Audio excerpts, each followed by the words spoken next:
Gabor Hoca da gelince katılır. O buraya bıraktı çantasını ama oraya da oturabilir. Nasıl istersen. Anladım, evet. Öyle gitmiş oluruz. Evet. 5 dakika. 5 dakika. Tamam, okay. So we'll start in 5 minutes then. Yes, let's see. Okay.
Welcome to the special side event panel on Hungary-Turkiye relations within the framework of science diplomacy.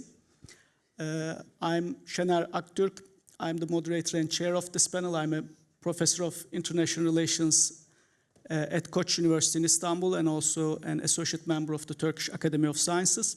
We have a very distinguished panel of 4 panelists who will address different aspects of Hungarian-Turkish relations from a multidimensional point of view, their intellectual, academic, cultural, geopolitical aspects over many centuries. I will keep my introductory comments to address these multidimensional relations over the centuries to no more than 5 minutes. Then we'll have our panelists who will speak in the order that is printed in the program. And then we'll have about probably at least 20 to 25 minutes, up to half an hour for question and answer or a second round of discussions, depending on the questions raised. Now, I am a scholar of Soviet, post-Soviet, Russian, and Eastern European politics. So you might say, you know, Hungarian-Turkish relations over the centuries is related, adjacent to my areas of research. But when I look at this from a longue durée perspective over many centuries, indeed, there is something special about Hungarian-Turkish connection and its intellectual, cultural, geopolitical dimensions over the centuries. And indeed, it is difficult to find other European countries more than maybe a couple or no more than the fingers in one hand that I can make these comments the way I am making in the case of Hungarian-Turkish relations. Obviously, there are some symbolic markers that are about the culture. We arrive here, I look at the city map. This is my, I guess, third visit over the last 22 years to Budapest. So many Attilas and Attila streets, and as you know, this is also a very rather common name.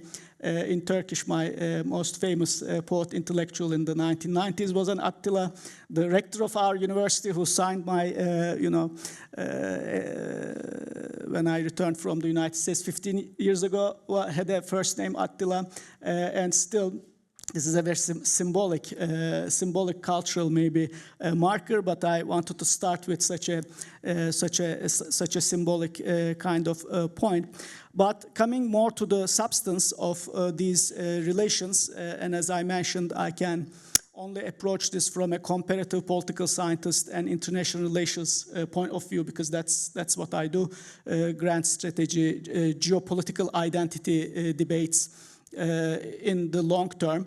And in my very hometown, Izmit, which is just an hour away from Istanbul on the Asian side, I'm just a few 15-20 minutes away from the burial site of Imre Tököli and the Hungarian Friendship Museum and Monument. And this is not, again, of course, to this audience, I don't need to explain these very significant historic names. That's my hometown, not where I live now at Koç University for the last 15 years on the European side of Istanbul. But if we go just 1 hour to the west of Istanbul, to Tekirdağ, historic Rodosto, we have Franz Rakoczy, who has lived the final parts of his life, and there are museums and commemorations dedicated to another Hungarian patriot. And if we just go a few hours south of this time, Izmit and Istanbul on the northwestern Anatolia, in Kütahya, we have a memorial where Lajos Kossuth lived for many, many years.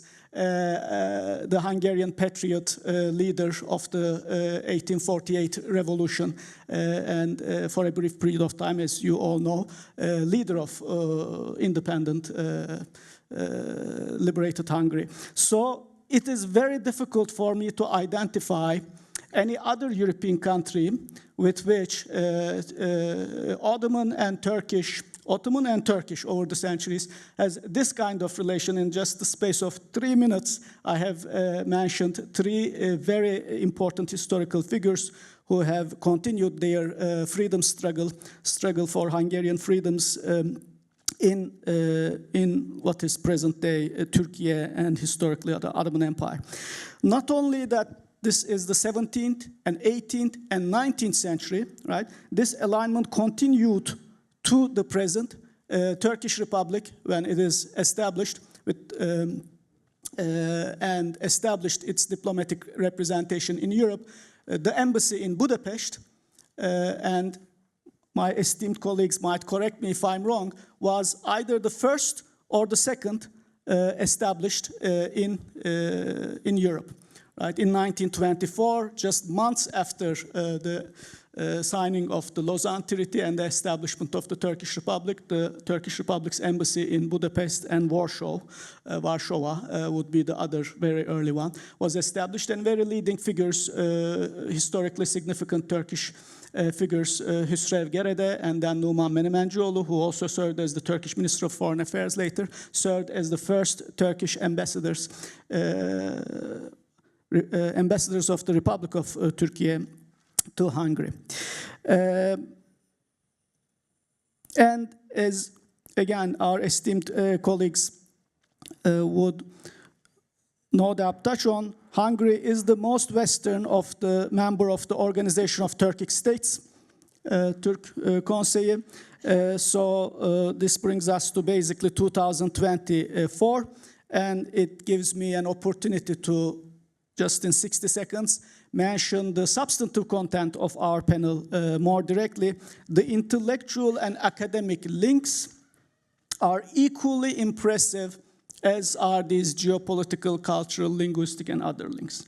Hungarian academics are recognized as historical pioneers and leaders in the field of Turkology.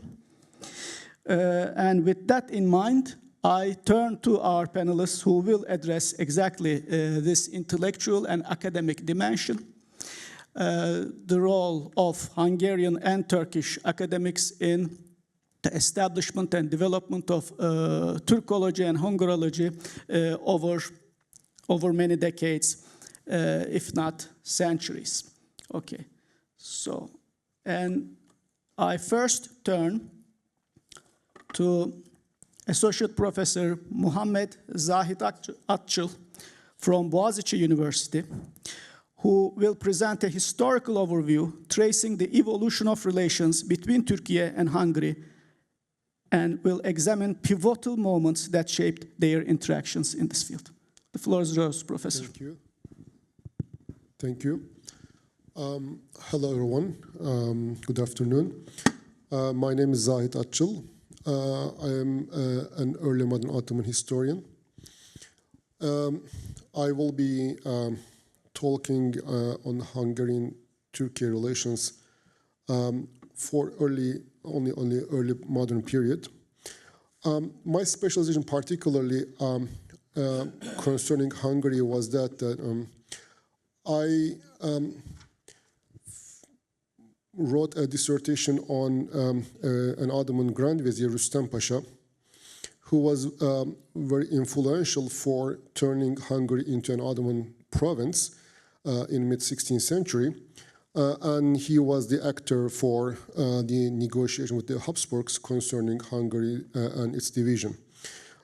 So in that respect, I would like to highlight certain turning points that guide particularly the relationship between two countries. If we look at the historical background, then we can trace the relationship between the Turks and Hungarians to the medieval times, particularly with the Ottoman expansion into the Balkans. At least we can detect since the late 14th century, these relations evolved from antagonism to cooperation. At least for early modern period, pre-modern period, let's say, I can identify three phases of the relation that guide between Turkey and Hungary. I would like to highlight these, but let me add a caveat here, because relation between Turkey and Hungary can be traced back to the medieval times if we disregard the haunts of Europe in the late antiquity for a moment. Let's stick to the late medieval and early modern period. I think it's more accurate to frame in these interactions as the relation between the Ottomans and the Hungarians rather than considering them as a nation states. The concept of the nation state and the interaction of the two states should be limited only for the modern period. Okay, so in the first phase that I would like to highlight, starting from the late 14th century, it could be called as the clash of equal states. During the late medieval period, the Ottoman Turks and Hungarians were the primary actors in their encounter in the Balkans. The initial phase of the Ottoman-Hungarian relations was characterized by two equal states in terms of the titles of the rulers and the forms of legitimacy and governance structures. If you want to go into detail a little bit, the Ottoman Principality, which originated in the northwest Anatolia, rapidly expanded into Rumelia and exploiting the weaknesses of the Byzantine Empire and other Balkan states. The swift expansion continued until the Ottomans confronted the Hungarians in the mid-14th century, with direct engagement beginning after the Battle of Kosovo in 1389. Following that battle, the Ottoman presence in the Balkans became much more entrenched, bringing the two powers in a direct contact in the Balkans. The first significant clash occurred at the Battle of Nicopolis in 1396, where the Hungarian king led a crusade against the Ottomans. Despite the Hungarians' failure, the Ottoman expansion slowed in the 15th century due to their defeat at the hands of the Timur around 1402. This pause allowed Hungary to consolidate its defenses under figures like Hunyadi János, who resisted the Ottoman advances during the mid-15th century. Even though Hunyadi was defeated twice by the Sultan Murat II, he managed to delay the Ottoman progress. In 1456, Hunyadi successfully defended the Belgrade against Mehmed II, who was the conqueror of Constantinople, and thus forced the Ottoman forces to retreat.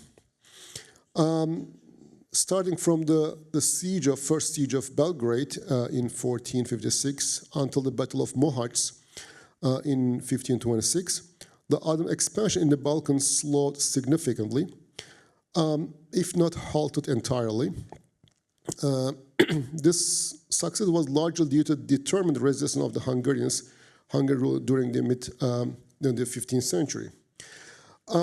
So before entering into the second stage, there was some kind of a turning point and some kind of transitional period, starting from the Battle of Mohacs in 1526, which marked a major shift in the balance of power. As we know, before the battle, the Sultan Süleyman the Magnificent had captured Belgrade in 1521, pushing the Ottoman frontier further north. In 1526, the Ottomans and the Hungarian armies clashed in the plains of Mohacs. The Hungarian king Louis II drowned while fleeing the battlefield and leaving Hungary into some kind of succession crisis because he died without a legitimate heir. This crisis divided Hungary between two claimants, particularly Ferdinand of Habsburg, who asserted his claim through the marriage ties to the Hungarian royal family, and John Zapolya, the voivode of Transylvania, who was elected king by the Hungarian nobles. Zapolya aligned with the Ottomans, who viewed Hungary as a conquered territory. However, Zapolya eventually yielded to Habsburg pressure in the late 1530s, agreeing to hand over Hungary. His sudden death, however, left behind an infant heir and led the Ottomans to annex Hungary as a province in 1541, and marking the start of the second phase of Ottoman-Hungarian relations. So after some kind of short 15 years of the transitional period, so we can talk about some kind of a second phase of the Turkish or Ottoman-Hungarian relations, which is some kind of calling the Hungary as a subordinate province of the Ottomans. From 1541 onwards, Hungary was governed as an Ottoman province, with Buda its capital. The land of the former Hungarian kingdom were divided into three parts in this period. A strip in the northwest Hungary remained under Habsburg control. Central Hungary became the Ottoman province of Buda as the center. And Transylvania was established as an autonomous principality under the nominal rule of the John Sigismund Zapolya. This tripartite division was formalized by the first Ottoman-Habsburg Treaty in 1547. Over time, additional provinces were established, such as Temeshvar, Eger, Varad, Kanija, and Uyvar in the late 16th and the 17th centuries. That was some reflection of the Ottoman expansion into North Hungary. By the late 17th century, the Ottomans ruled 6 Hungarian provinces and autonomous Transylvania. During this period, Sultan occasionally granted titles like the King of Hungary and Transylvania to the Voivode of Transylvania, hoping to secure their loyalty. While this move had limited impact on Hungarian allegiance, it contributed to the idea of an independent Hungary. This was some kind of second phase, about 1.5 century, which ended with the failure of the Second Siege of Vienna. And this is the beginning of the third phase.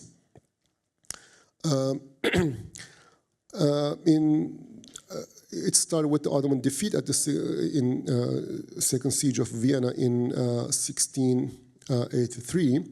This failure not only thwarted the Ottoman ambitions to capture Vienna, but also led to a rapid loss of territory. In 3 years, the Ottoman lost key strongholds, including Buda, Esztergom, and Ujvar. Despite the eventual establishment of an independent Hungary, relation with the Ottoman Empire remained non-hostile, as we can say. The Ottoman Empire often served as a refuge for Hungarian exile, as Professor Aktürk mentioned. Figures like Imre Tököli, French Rákóczi, and the second, and the Lajos Kossuth sought asylum in Ottoman lands while failed uprisings. Tököli, known for his pro-Turkish policies, and Kossuth, a leader of the 1848 War of Independence, found refuge in the Ottoman Empire. This was to highlight some kind of a nuanced relation between the two nations, as we can say. Before ending my talk, let me say a few words about the cultural and scientific interactions between the two countries during the pre-modern period. Starting from the second half of the 16th century, around 50,000 Muslims were settled in Hungary by the Ottoman administration.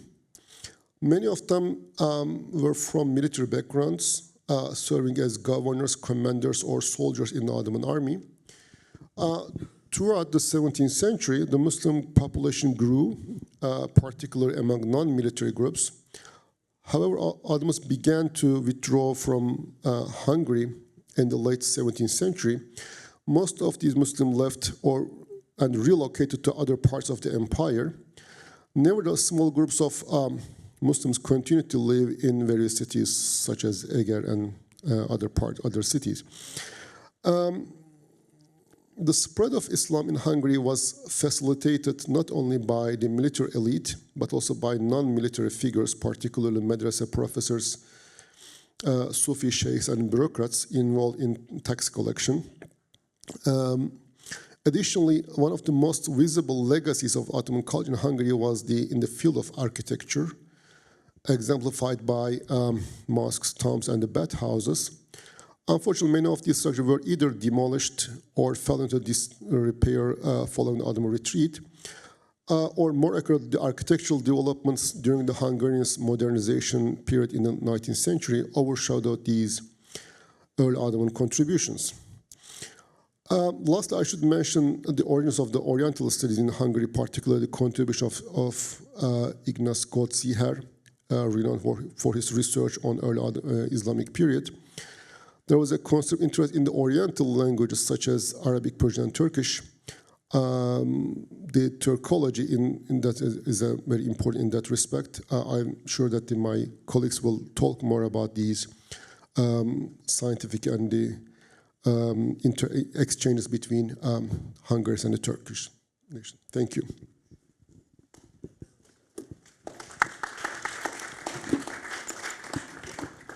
Thank you very much, Professor Atçıl. And now we turn to Professor István Vasari of the Hungarian Academy of Sciences, who will offer his insights into the field of Hungarian Turkology and its impact on the evolution of Turkic studies in Turkey, encompassing Hungary's considerable contributions to the development of Turkish academia over decades and centuries.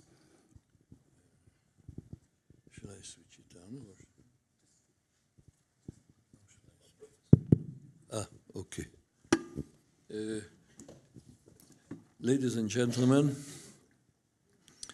I greet all of you on this special occasion, and before starting my short presentation, I would say just a few sentences about myself, as the former lecturer did. I am a retired professor of Turkology.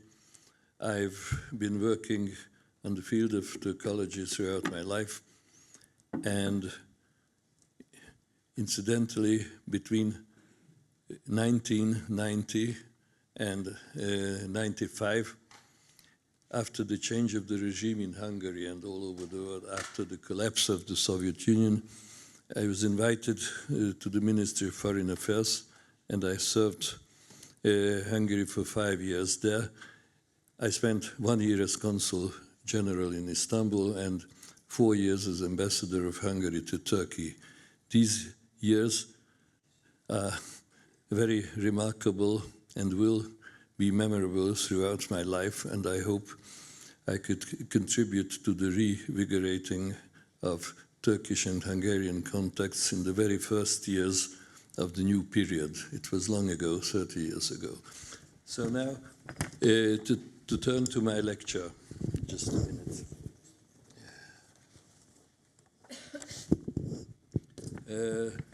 Turkology, as an independent branch of learning, was created relatively late. Until the 1850s, engagement with Turkic studies primarily focused on the language and history of the Ottoman Empire. The Asian Turks were almost completely unknown in Europe. Only Russian scholarship wrote about them, since the Russians had access to them as peoples of their own empire. The Hungarian Orientalist Vámbéry can rightly be considered one of the founders of modern Turkology, who had a pioneering role in the creation of Turkology as an independent discipline. He was one of the first European explorers of Central Asia and one of the last who recorded and described the Central Asian Turkic states before the Russian conquests. In his view, Turkology should be the science of the languages and cultures of the Turkic-speaking peoples. His work entitled The Turkish Race, of course the race had that connotation which has now, the Turkish peoples, we would say now, was the first European work that examined the Turkic peoples and languages in their Eurasian completeness and diversity. The successor of the chair of Turkology was Gyula Németh. In the 20th century, he became the decisive figure of Hungarian Turkology, one of our masters, of my master personally, who held the chair of Turkic philology at the Budapest University for 47 years. His person, that is a whole period, his person and activity hallmarks the most productive years of Hungarian Turkology. He continued the dual orientation of Armin Vámbéry, early pioneer of international and Hungarian Turkology, inasmuch he shared his interest in Turkic philology and linguistics.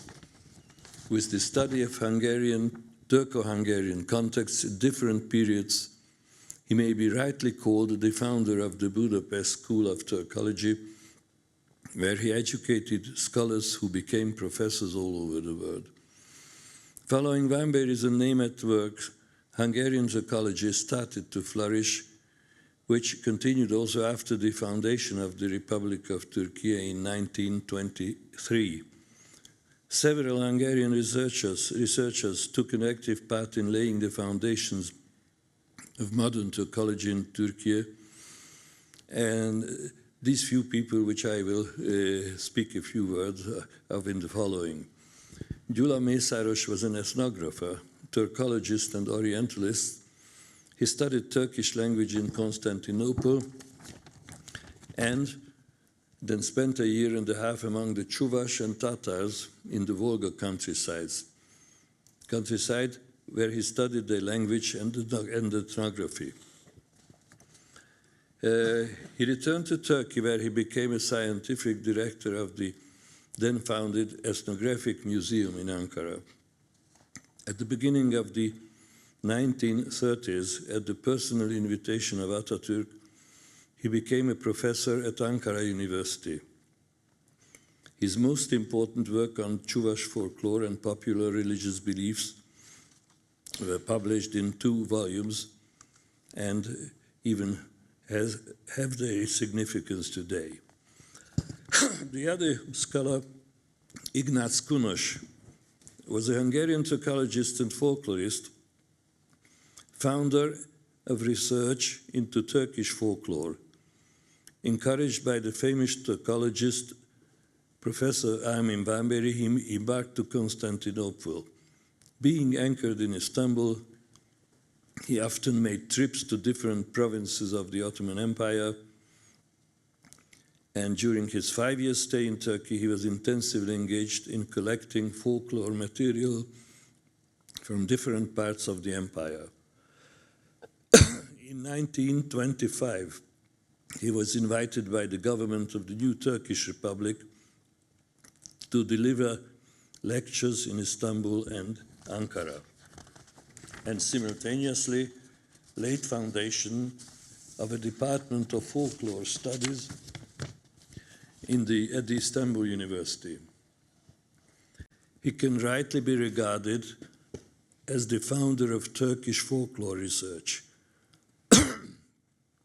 Turkish folk poetry and folk tales were almost unknown in scholarly research when Kunos began to deal with Turkish folklore. In the Ottoman Empire, spoken Turkish was regarded as inferior to the Polish literary language of the Ottomans.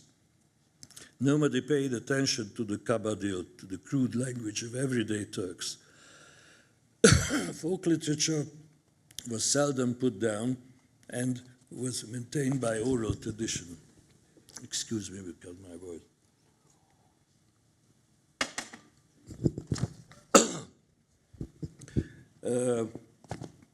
Kunos explored and published various genres of Turkish folk literature. The folk like Mani poems, folk tales, Nasreddin Hoca anecdotes, the Karakos shadow play, and Orta Oyunu. László Rásonyi, the third one I'm speaking of, was a Turkologist, linguist and historian.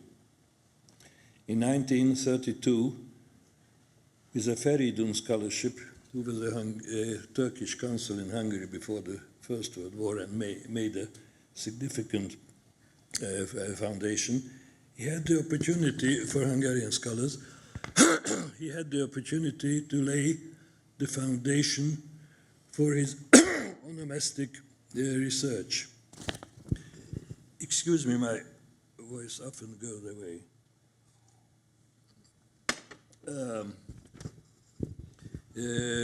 Between the two world wars, he was the first head of the department of the newly founded Department of Hungarian Studies at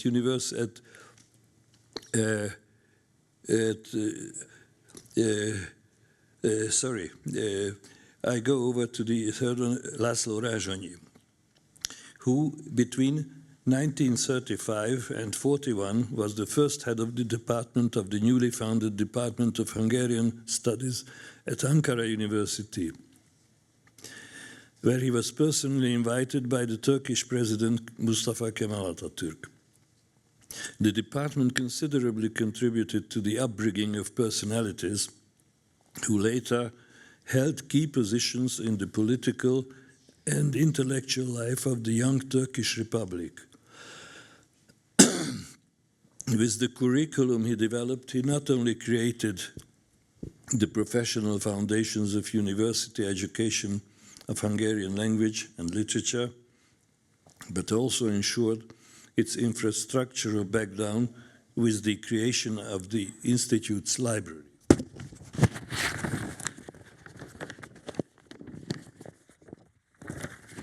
Rázsonyi's activities in Turkey, Hungarology rose to the rank of an independent branch of learning. the publication of high-quality Turkish translations of Hungarian works of fiction began in the early 1940s, thanks to the intellectuals who graduated from the department he headed, originally called Hungarology Institute, that is, Institute of Hungarology. He worked tirelessly to stimulate Turkish-Hungarian scientific relations. In 1937, he participated in the organization of the Istanbul International Congress of Archaeology and History and had a decisive role in the preparation of Lajos Fekete's work in Turkey, who was invited to accomplish the professional organization of Turkish archives. He also organized the Hungarian Institute in Ankara and initiated the invitation of famous Hungarian composer and musicologist Béla Bartók to organize a research trip for collecting folk music in southern Turkey. Conversely, during the Republican era, many Turkish young students came to Hungary to pursue their studies in Hungary, and upon returning to their homeland, often worked as noted professors in various fields of Turkology. For example, Hüseyin Nami Korkun, Ibrahim Kafesoglu, Hasan Erend, and lots of others. Now, the fourth scholar I'm speaking of is Tibor Halasikun. He was an outstanding Turkologist, can be considered the best pupil of Professor Gyula Németh, and one of the founders of Turkic studies in America at Columbia University. After a short-year interval at the German Archaeological Institute in Istanbul, Halasikun was invited by the Turkish government to the University of Ankara as associate professor of Hungarian language and literature. As was seen, the Hungarian Institute was established, as I mentioned, by Professor Rázsanyi. His direct successor became Tibor Halasikun, who was there until 1951. Because of the political circumstances, in 1948, a communist government took over power in Hungary and crushed any sort of democracy, as is well known. He didn't return to his native country, but remained in Turkey. In 1951, he was invited by the Columbia University in New York, where he remained active for more than 30 years. He did a lot for the development of Turkology, both in Turkey and America. And last but not least, another Hungarian professor, János Ekman. He was also a Hungarian professor of Turkology. In 1943, he obtained the job as lecturer of the Hungarology Institute at Ankara University. After the communist takeover in Hungary in 1948, Ekman, together with his director Tibor Halasikun, refused to return to Hungary. He stayed there as teacher and specialist for 10 more years, then invited to the Department of Near Eastern Languages at UCLA in America, where he was appointed full professor of Turkology with a special view to Eastern Turkic language and literature. The importance and impact of Hungarian Turkology and Turkic studies in Turkey is clearly demonstrated by the fact that in 2022, that is 2 years before, the volume entitled Hungarian Turkologists, a Small Encyclopedia in Turkish Language, was it published, Magyar Türkologlar Küçük Ansiklopedik Sözlük, was published in Turkish by Turksoy, and which presents about 100 Hungarian Turkologists, both living and deceased, of the past 200 years. The close relationship between Hungarian and Turkish Turkology spans generations and is continuous and unbroken to this day. And I am convinced it will develop also this way in the future. Thank you for your attention.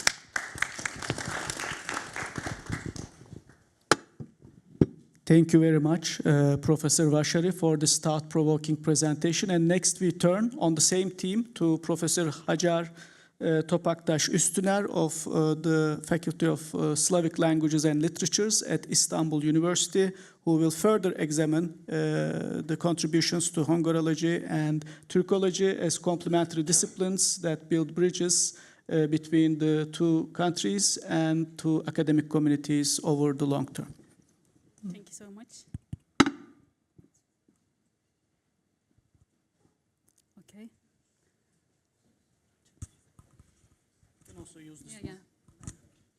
Thank you so much, dear Chair. Dear guests, colleagues, I respectfully greet you all. And it is a big honor for me to be here. And I am starting by thanking the World Science Forum organizing team and also Hungarian Academy of Sciences and Turkish Academy of Sciences. My presentation will firstly focus on the Turkology and Hungarology departments and studies between two countries, and after that I would like to mention about the some opportunities, some joint projects and exchange programs and scholarships between two countries, because it is very important tie and bridge for the further collaborations and partnerships between Turkey and Hungary. As two friendly nations, and Turkish-Hungarian historical relations have enabled the emergence and development of strong Turkology studies from the early times. Turkology studies in Hungary date back to the 19th century, as the professor and ambassador mentioned about it. Similarly, Hungarology department in Turkey also in the early 20th century was founded. Therefore, scientific collaboration in these fields have a deep-rooted and solid history. Hungarian Turkology began as the independent department at the University of Budapest in 1870.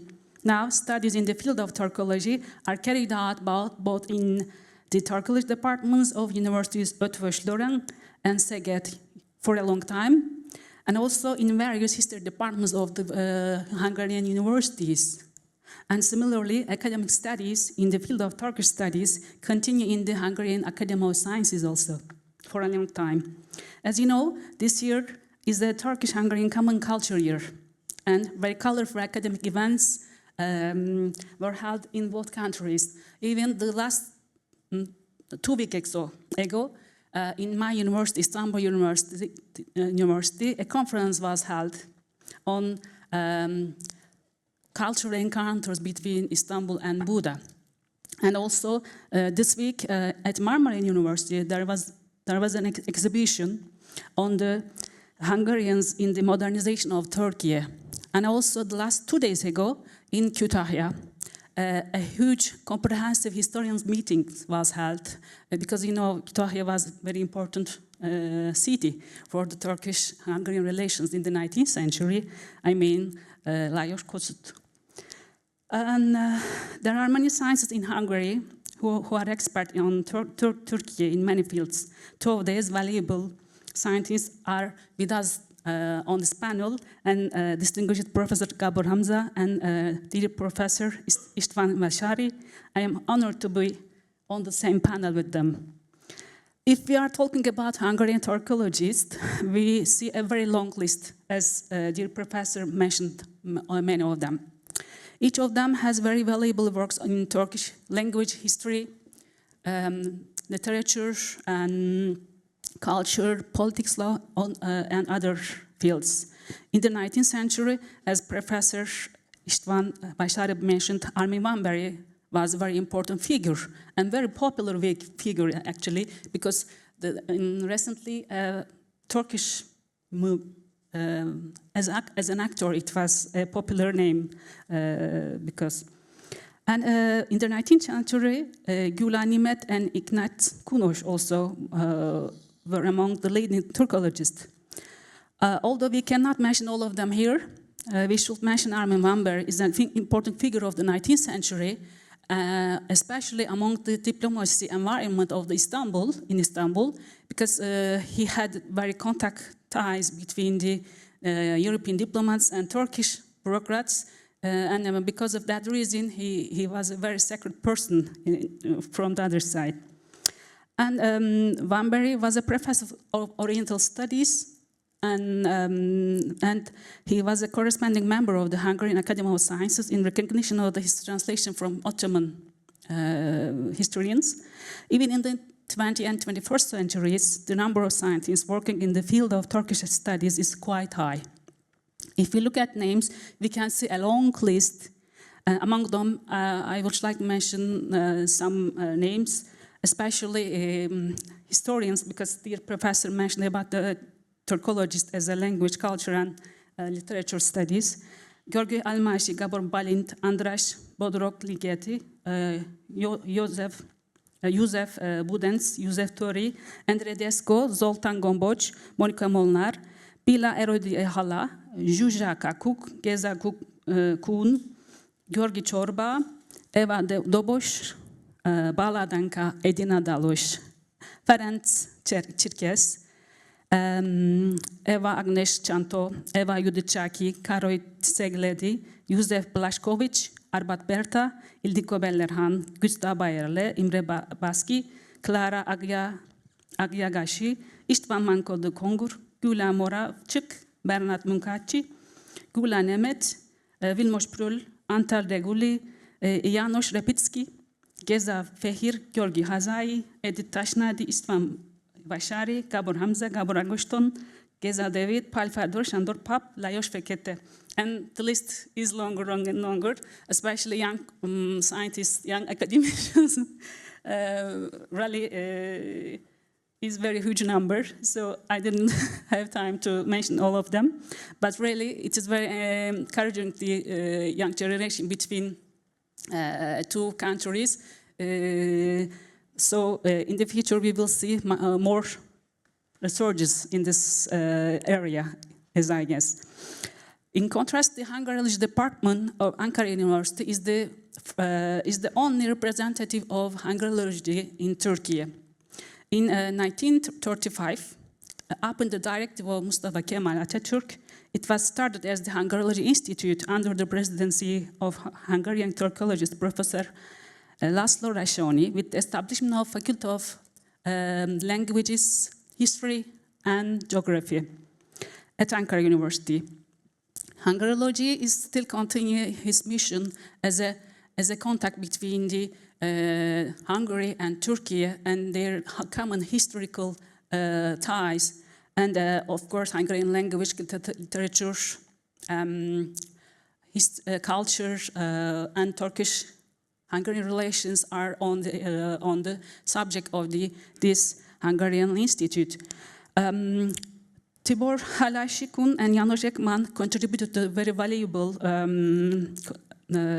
support to Hungarian department, and other names Celile Batur, Tayyip Gökbilgin, İbrahim Kafesoğlu, Ahmet Demir, Naim Özkan, Ahat Ural, Bikul, Hasan Erden, Ziya Tugal, Hidayet Gürsoy, Nazım Darhan, Sami Özerdim, Behçet Tamer, and now Sevgi Can Yağcı, İsmail Doğan and Eldar Çoban are the leading scientists on this subject. And I recently learned that there's a plan at my university, Istanbul University. Maybe in the near future we will see another Hungarian department, Hungariology, in my faculty. There's a plan on the agenda. I hope we will see in the near future the opening of this department, because it is a need, and also there is a potential for doing so. Even at my university, in history department, 2 people who are focusing on the Hungarian-Turkish relation, historical and modern times. And well, now I am going to start mentioning about exchange program between Turkey and Hungary, Hungary and Hungarian students in Turkey. According to the data of Turkish Council of Higher Education, the current number of Hungarian students in Turkey is as follows. associate degree students 2, undergraduate students 29, MA students 5, and PhD 4. And number of Hungarian students in the last 4 years in Turkey, 138. A total of 7 Hungarian scientists work at the Turkish universities. This year, 2 Hungarian students were accepted with Turkish scholarships. Number of Hungarian students graduated in the last 10 years, 26. The number of collaboration between the universities, I mean Turkish and Hungarian, 341. It is a big number, really. The most preferred universities in Turkey, Ankara University, Trakya University, and Anadolu University in Eskişehir. For the young people and researchers, another opportunity is the, as you know, Erasmus Exchange Program. If we look at the table, we can see many opportunity for the young people. There are many mobilities and exchange between Turkey and Hungary within the framework Erasmus Plus and also all sector projects. In this context, while 2,754 Turkish students and 1,454 personnel went to Hungary in the last 4 years, and 1,026 students and 816 personnel from Hungary came to Turkey the 4 last years. Apart from this, the total number of joint projects carried out with the high budget supported by the Turkish and Hungarian national agencies is 307. It is also a very big number. Another area of research and collaboration is support of TÜBİTAK and NEON NİKİFİT, I mean Scientific and Technological Research Council of Turkey and Hungarian National Office of Science and Technology. The scientific and technological cooperation protocols between the TÜBİTAK and NEO and many projects carried out only jointly and or directly supported by Turkish and or Hungarian scientists have been ongoing since the 1990s and still continues. Projects supported within the scope of scientific and technological cooperation calls with Hungary are available in almost every field of sciences. Since 2000s, high-budget projects of 54 Hungarian scientists have received financial support from TÜBİTAK. Just this week, the Scientific and Technological Research Council of Turkey and Hungarian National Research Development and Innovation Office bilateral cooperation call was opened in the field of health, technology and innovation for researchers of the both countries.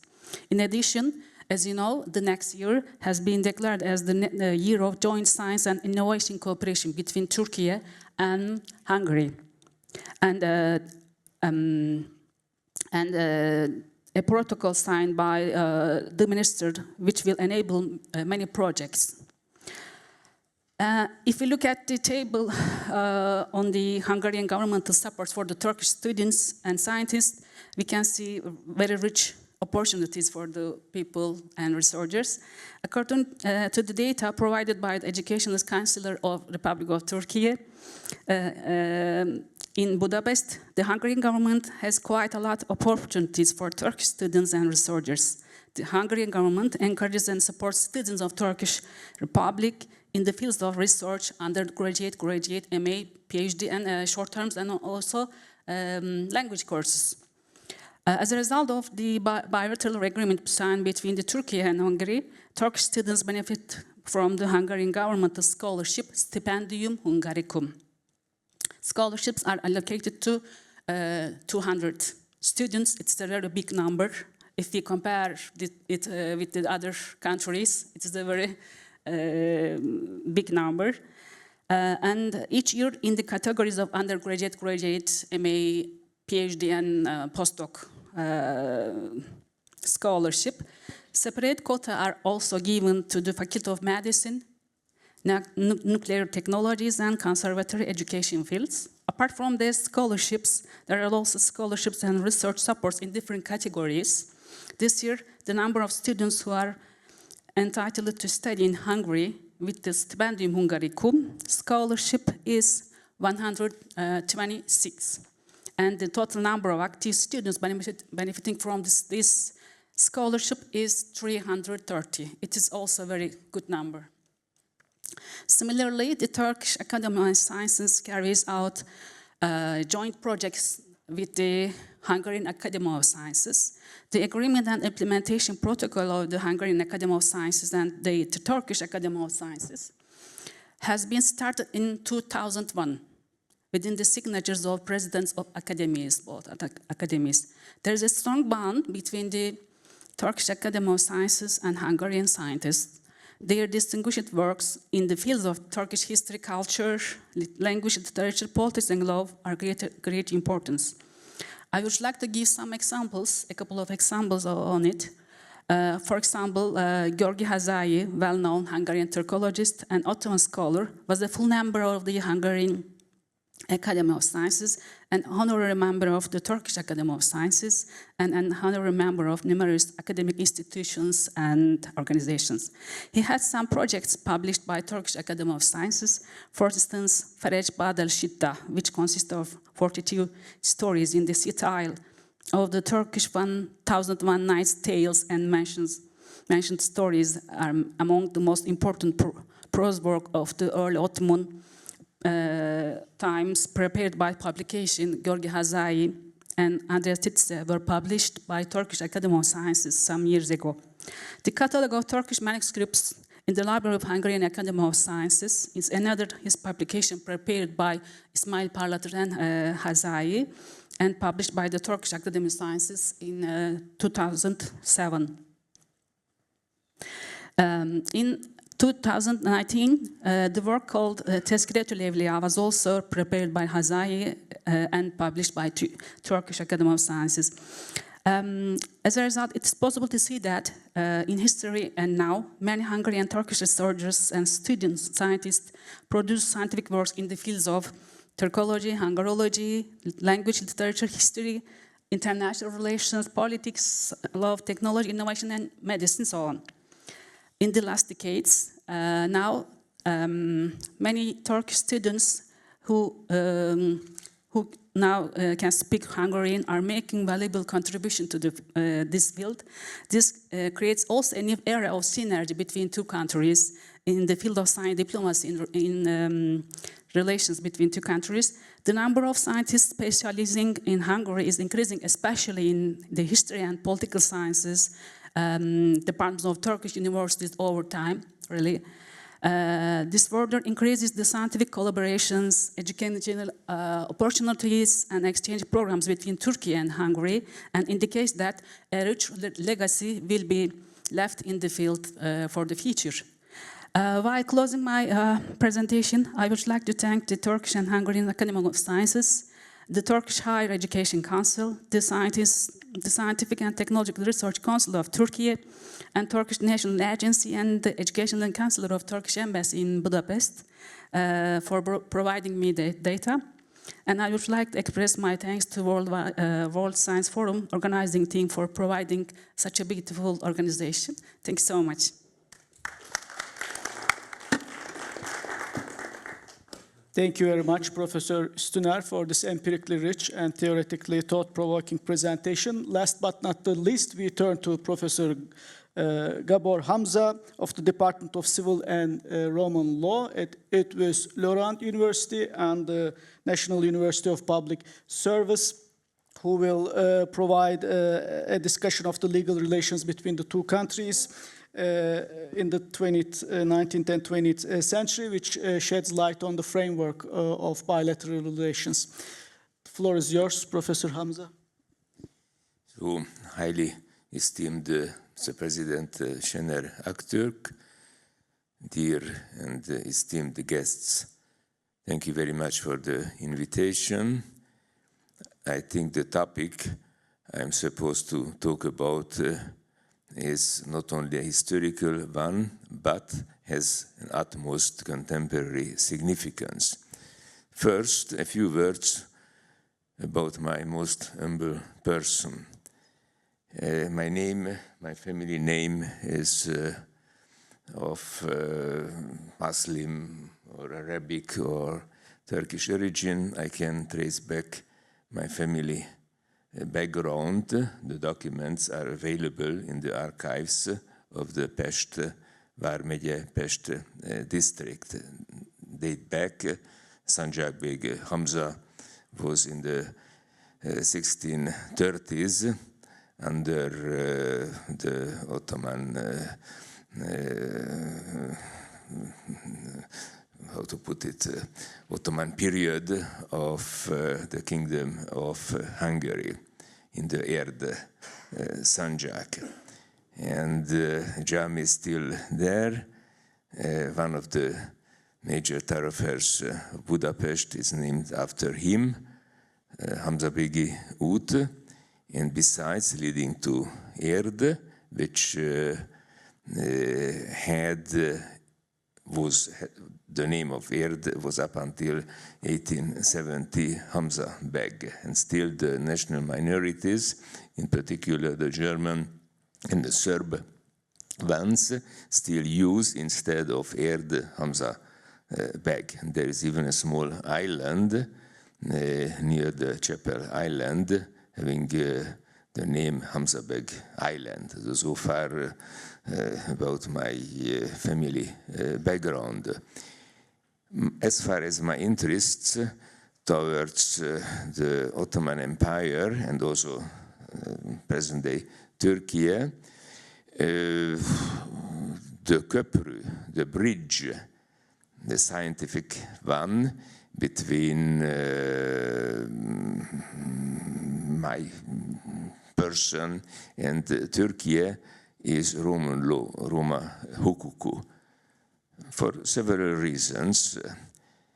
Even nowadays, Roma hukuku has a special role in the field of legal relations between the two countries.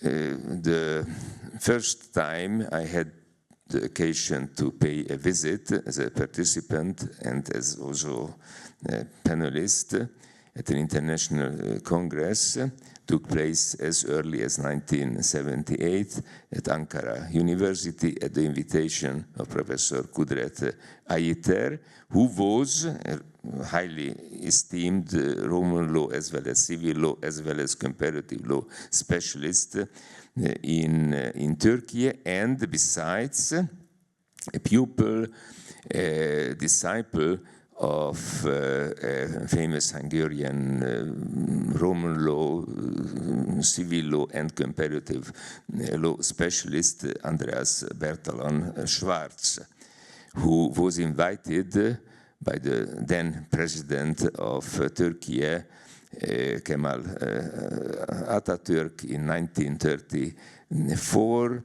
to teach 3 disciplines at the modernized University of Istanbul in the wave of the reform of the so-called Europeanization of the university, in particular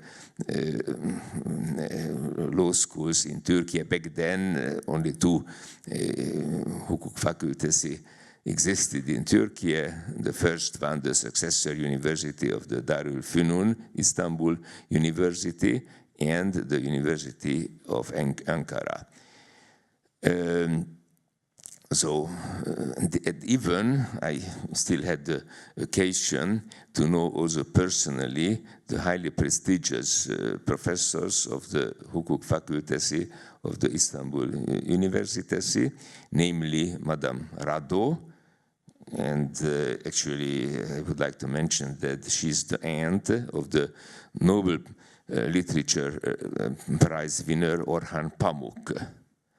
And Professor Ziya Umur, a major authority of Roman law in Turkey, but also internationally highly recognized legal scholars. So these are my personal and family relations with the Ottoman Empire. I see a continuity between the Ottoman Empire and present-day Turkey. May I refer to Turgut Özal, the former president who unfortunately passed away. So a book in French language was published by Plon editorial house in the 1990s, in which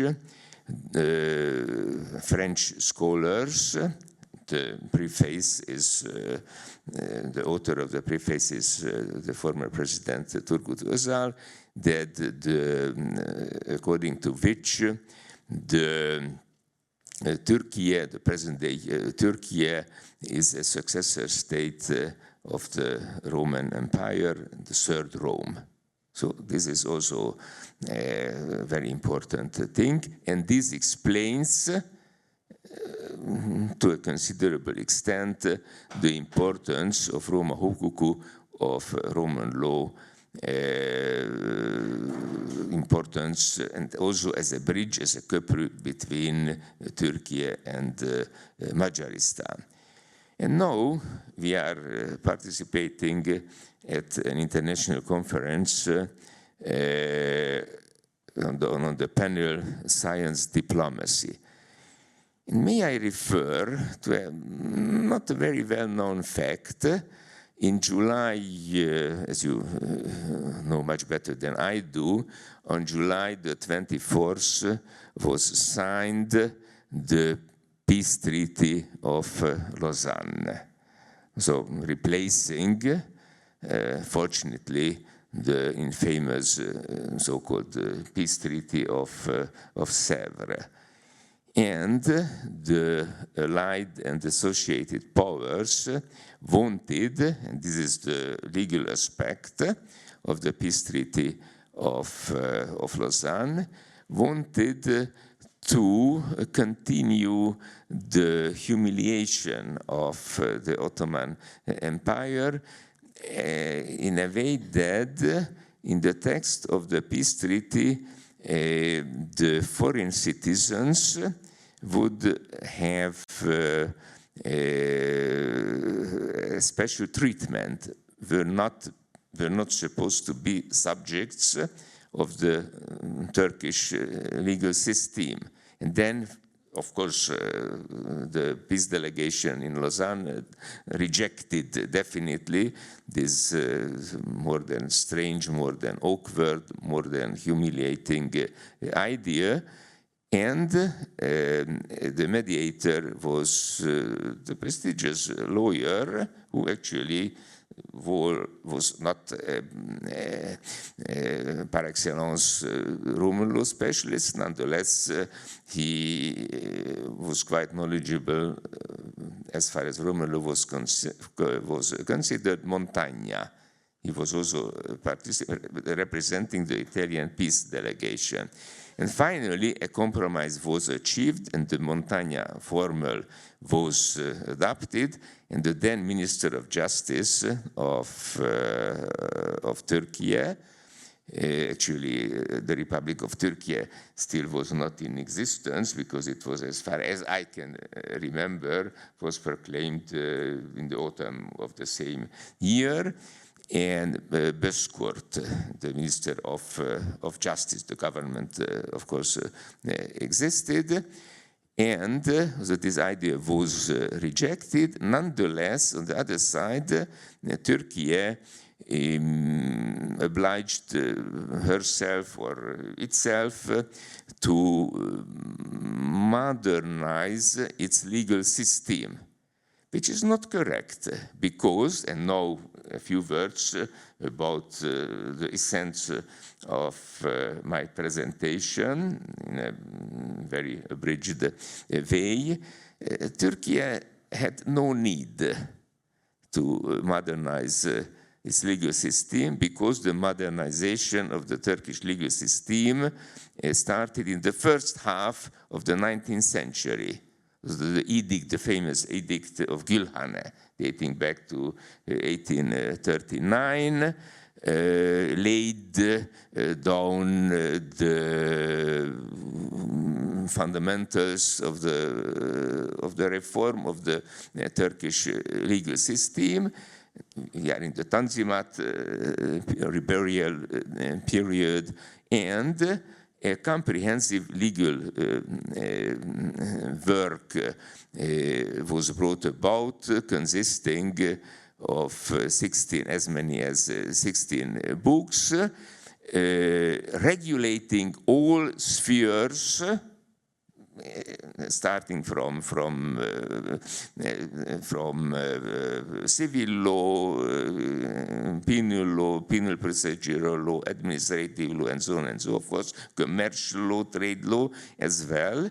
This was taking into consideration the achievements of codification of different countries, not only France, but also the Italian codification, even the Austrian civil law, and this is a couple again between Turkey and Majaristan, because as you may know, in large parts of historical Hungary, of the Kingdom of Hungary, the Austrian civil code was put into effect. And so this is one of the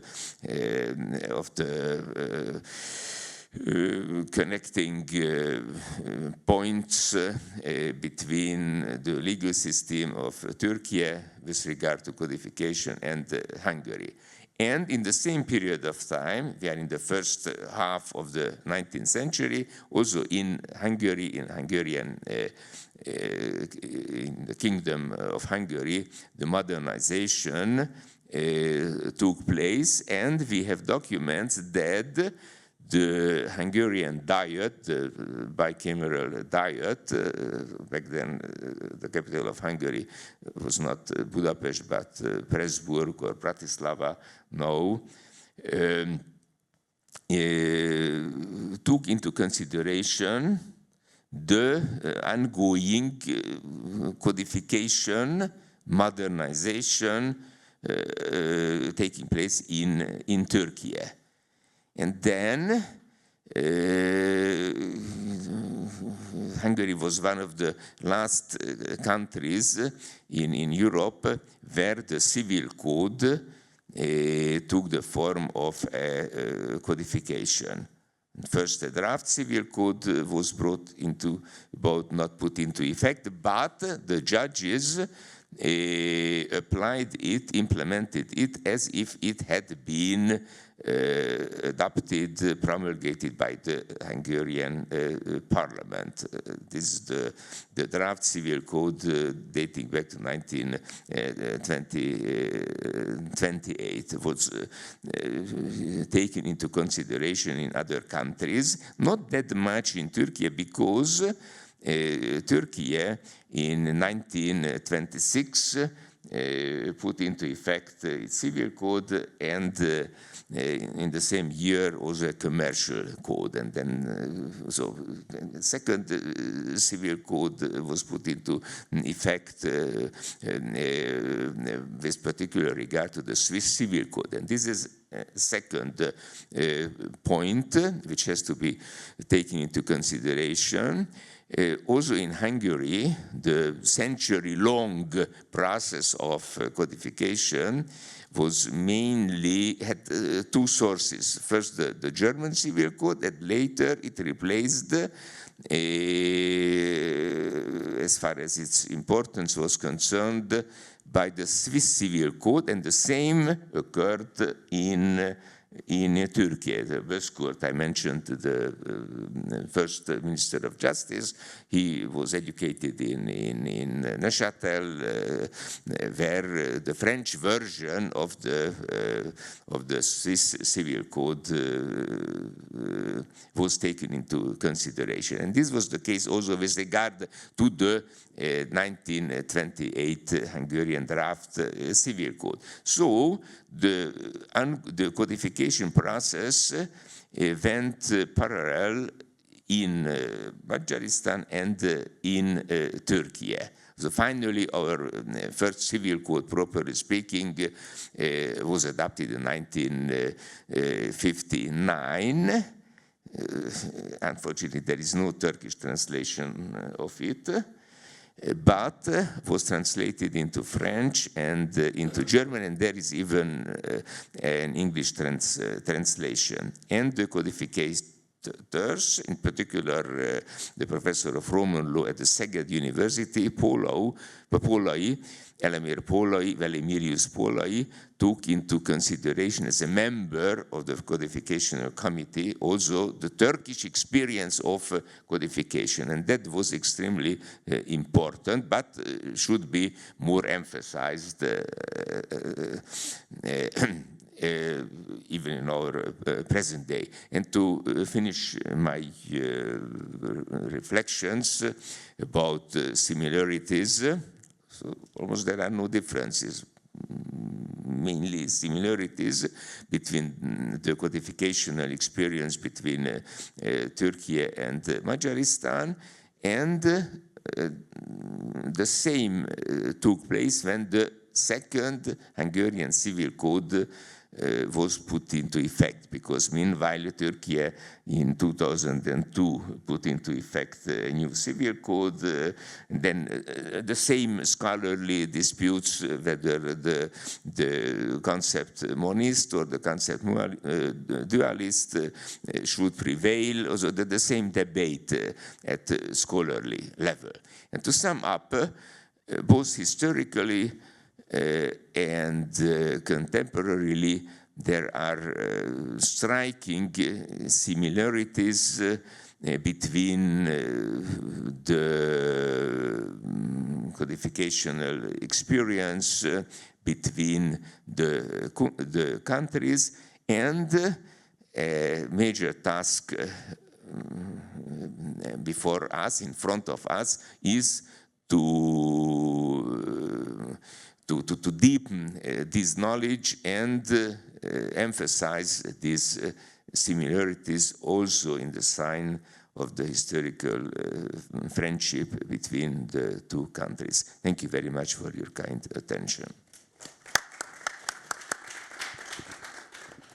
Thank you very much, Professor Hamza, for this very thought-provoking, rich, and insightful presentation. So thanks to all the panelists for keeping also to our allotted time. We do have about 10 minutes at the very least for questions and comments. In the interest of time, and I'm assuming there are many who would like to field questions and comments, as the chair and moderator, I'm going to take up to 3-4 questions and comments at once. If you could sum up your question or comment within a minute or so, that would be great. And please also briefly introduce yourself, whether your question is to a specific panelist or the panel at large. So let me then field the first 3-4 questions, please, sir. Thank you very much, Özkan Duman, Deputy Head of Mission, Turkish Embassy. Greetings to you all, first of all. Madam Ambassador couldn't be here, but we have a strong presence here with my colleagues, with our educational counselor, with our Cultural Institute Director. Thank you for coming to Budapest, and thank you for highlighting this very important dimension.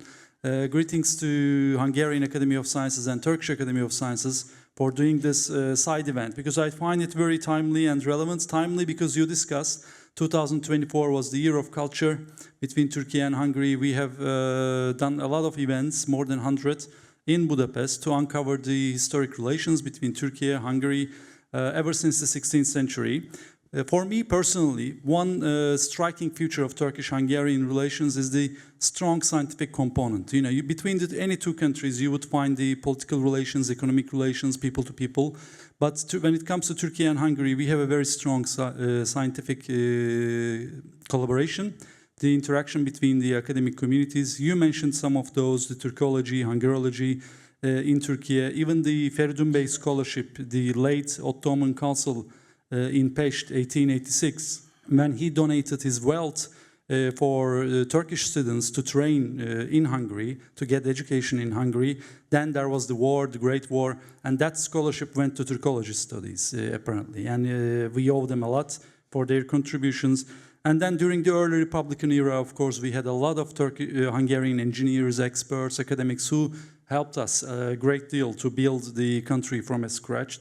And secondly, this is very timely because in many respects, this event signifies the end of the cultural year and also is a prelude to another thematic year, which is the Turkish-Hungarian Year of Innovation and Science and Innovation. So we have discussed a lot about our past, but my question to the panel at large is the future. How can we bring our epistemic communities, academic communities together to do something for the future, to shape the future together? This is the question that I had. Thank you so much. Thank you very much for your question. Let's field another 2-3 questions or comments if there are in the audience. Anyone who would like to ask a question to a panelist or the panel at large? Going twice, 3? No? Okay. Then perhaps let's go in the reverse order this time, right? With Professor Hamza and Topaktaş Üstüner, Işvan Vaşari, and Professor Acıl. So, thank you very much for your question, and this much more than just a question. This is a very important and very timely proposal at the same time. I think we should, I would like to concentrate myself on a legal field, a kind of series of publications could be or should be published in both in Turkish, in Hungarian, and maybe also in order to make it available for the international public in English, emphasizing the common features existing between the Turkish, also historically, between the Turkish or Ottoman law and legal culture, with particular regard to the Europeanization of law, and Hungary. I think this would be more than useful for both countries. Thank you very much, Professor Hamza. Thank you. Really, now we have very big potential between two countries. I mean, in the field of science, especially Turkology and Hungarian studies, in the different fields of at the universities. I'm very hopeful that in Turkey we will see more academics and researchers, because I observe that young people are very interested in Hungarian-Turkish relations now, and they, thanks to the supports and collaborations between two countries, as I mentioned earlier, I see their willingness to select this subject and go on.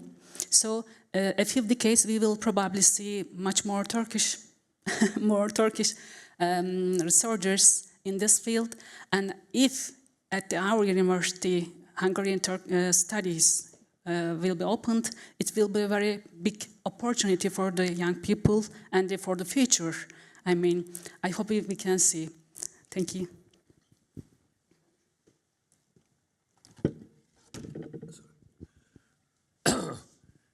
Well, it's difficult to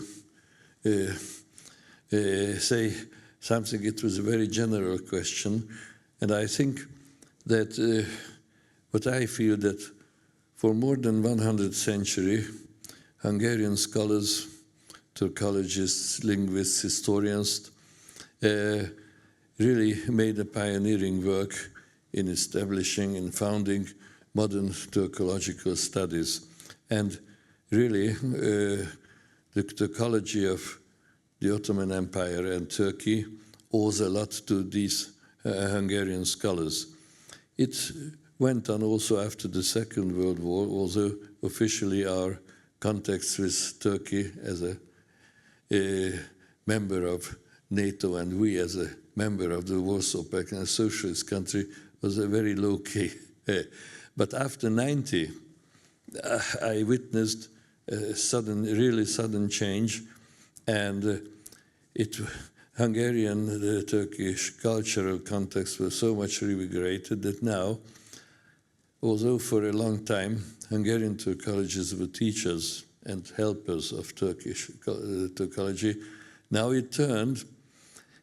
Turkey has become a modern, developed, and also in the cultural field, very developed country. And I witnessed it during the past 30 years. When I was ambassador in Turkey I think in 93 or so, 93 or 4, there was one private university in Turkey, the Bilkent University in Ankara.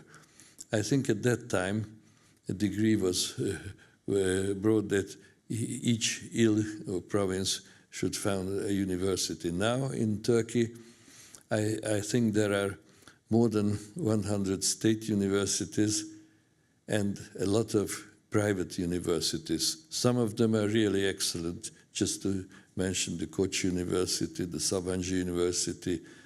I don't know, there are so many universities now in Istanbul, I can't even follow what happens there.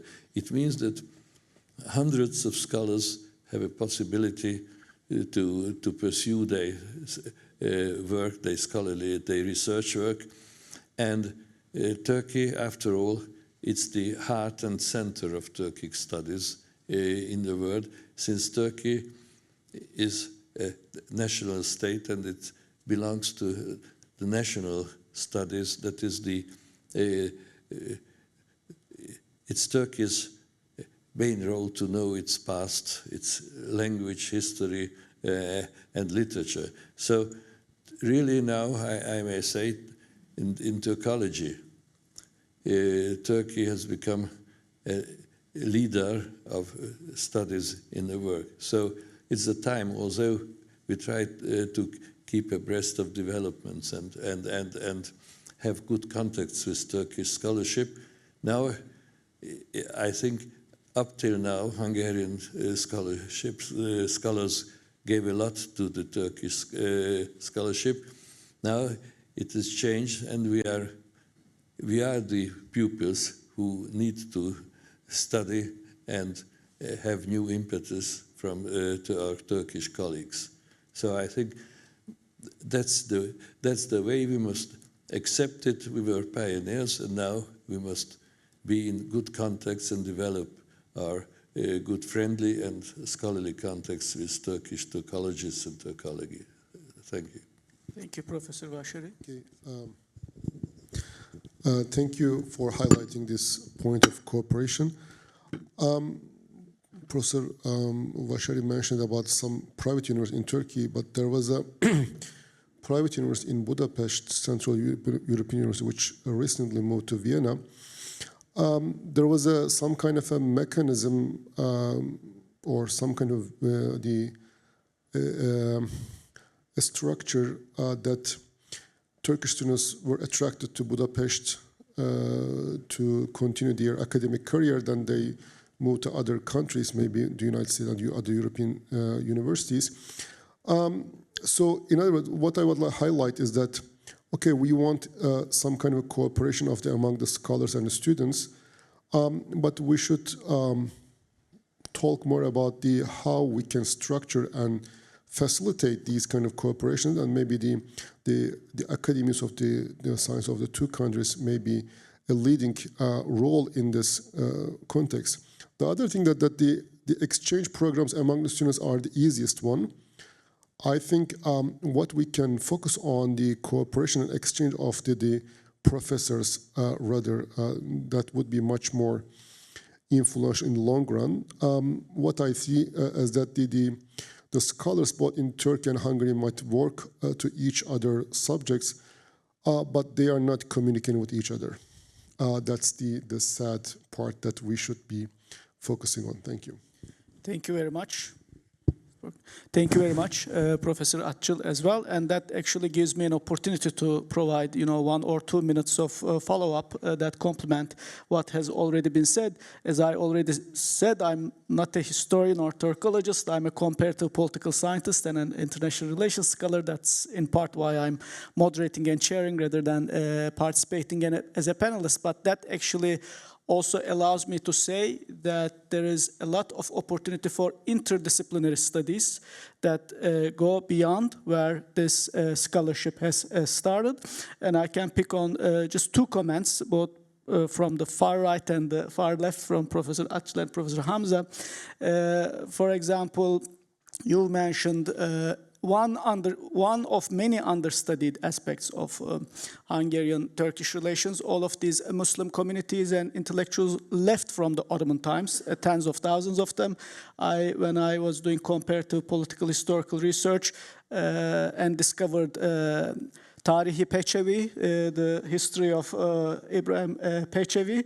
That was such an incredible find that is understudied from political science and international relations point of view. Historians, I'm sure, have seized on those opportunities, but political scientists not so much.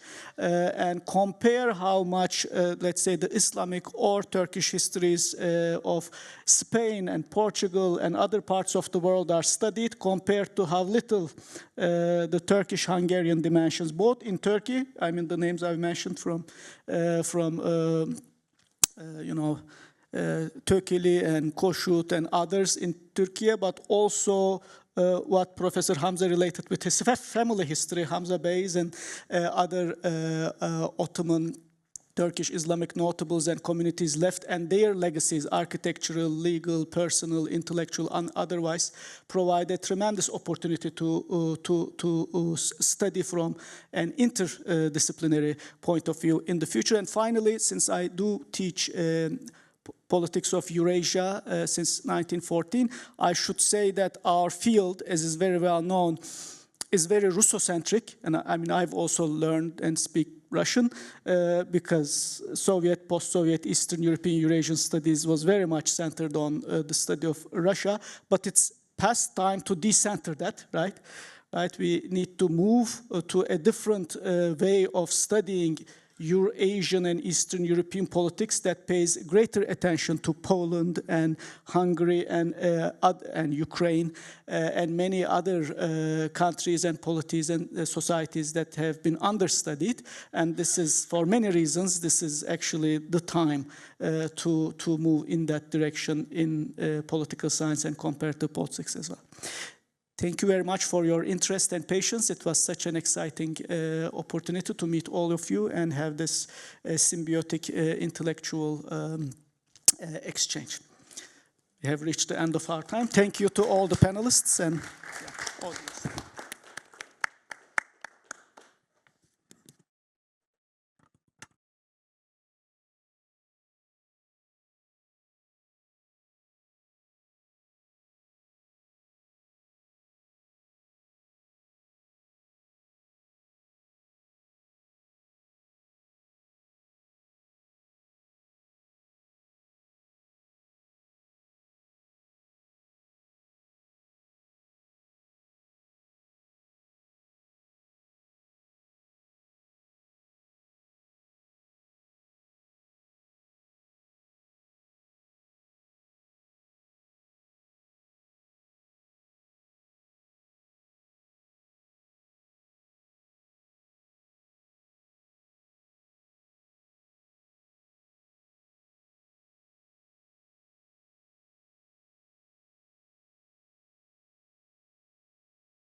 So good afternoon, everyone. It's a great pleasure to welcome you to the side event, Water Energy Food Nexus for Sustainable Development. I'm Junguo Liu from North China University of Water Resources and Electric Power. It's a great pleasure to invite you all to here.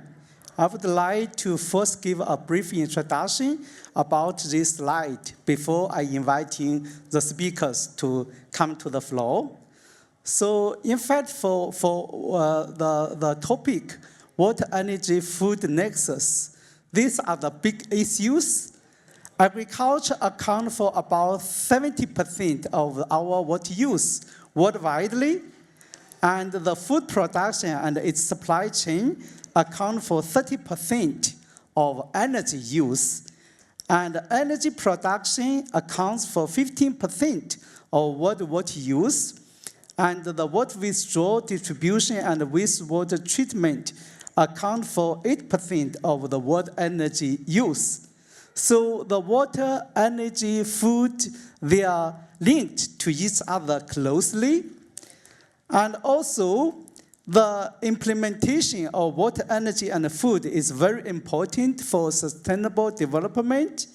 As climate change intensifies, changes such as uneven water distribution, fluctuating energy demand, and unstable agricultural production are becoming more prominent. So exploring profound impacts of climate change on the water, food, energy nexus is essential for achieving the long-term sustainability. So for our side event, we try to focus on the following topics.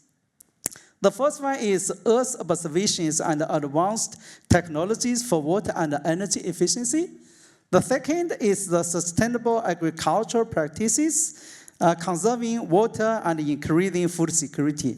And the third one, try to find opportunities and challenges for reducing environmental footprints. And we try to share knowledge of water, energy, food nexus, and to promote actionable strategies and cross-sector partnership and advance the United Nations Sustainable Development Goals. So I'm also glad to introduce the speakers for this side event. The first speaker is Eddie Moss. He is the rector of IHE Delft Institute for Water Education from the Netherlands. So welcome, Eddie. And the second speaker is Toshia Kierker. He is the executive director from the International Center for Water Hazard and Risk Management, Public Works Research Institute from Japan. So I'm really glad to invite both of them to give the talks. Maybe I will invite you a moment later. So I will be the third speaker for this side event. So we will organize the side event as follows. So first, I give this brief introduction for about 5 minutes, and then each of us, we three, we will give about 20 minutes presentations. And after that, we will have a discussion, and you can ask any questions we try to answer. We also would like to discuss the future collaborations. And at the final stage, we will have a signing ceremony. And Eddie and me, we will sign MOU on behalf of our two universities. One is the IHE Delft, and another is my university. So just before I close this short introduction, I also would like to mention we organize a special issue for water, energy, food nexus. If you are interested, you can certainly submit your papers to this special issue. So thank you very much for your attention. Now I would like to first invite the first speaker to give his presentation. Now, Eddie, now the floor is yours. So now let's welcome Eddie. Thank you, Professor Liu. So my name is Eddie Morse. I'm rector of IHE Delft. As was said already, I'm rector of an institute that works on water. What we try to do actually as an institute is not only educate people, but we're working on capacity development in a broad sense. So not only creating capacity or education for individuals, but also working actually on creating capacity for institutions. And with institutions, what we mean, that can be with other universities, other institutes, but also with governments or departments of governments to work together on new policy development. Today, what I would like to say a few words about is about the nexus, so the water, energy and food nexus, although I would like often to add environment there as well, because I think sometimes it's a little bit forgotten, although often also implicitly in the other three, but I think it deserves special attention. And the reason that I would like to give this talk is also that I would like to connect it with the accelerator framework. And all of you that have been involved with UN Water or UN organizations, you know that this accelerator framework was introduced by the UN to push actually the Sustainable Development Goal number 6 especially. Also with the expression that if we don't push the water agenda in the Sustainable Development Goals, we have a lot of problems with the other SDGs as well. So it was and is very important to push that. So a lot of institutions are working on that. IHE Delft is one of the category 2 institutions of UNESCO. And UNESCO has the Intergovernmental Hydrology Program. At the moment, since a year, it's working on the 9th phase there. And we are especially active in say, the second topic there, which is on water education.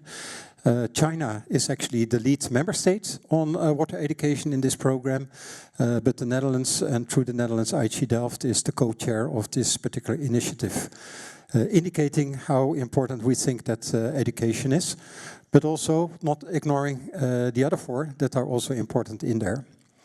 So the second part in there, and just for those who don't know the accelerator framework, here's just a picture what it is about. And in this framework you see SDG 6 in the middle, but the framework tells you something that you cannot do everything only with capacity development. What you need is actually a good collaboration between governance. You need innovations, you need data, you need finance, and you need also to have good governance in place. Otherwise, it will not work. IHE Delft is an institute. We're mainly working on the capacity development, as I said before. And here's just one example. Professor Liu already explained a little bit about what is there. This is an example from India, by the way. What you see is actually 2 different crops there. On the right-hand side, wheat, and on the left-hand side, you see rice. Why I wanted to show this picture is about the amount of energy that's being used in the production actually of rice. And one of the big things that is happening there is pumping. And why is that different between the 2? That has to do that both crops are grown in a different season. So one is more depending actually on rain, and the other one is more depending actually on irrigation water. Both of them, they need pumping, and what you see happening in India, but you see that also happening in other places, is that the increase actually in, say, finance that is required, but also in pumping that's needed is increasing.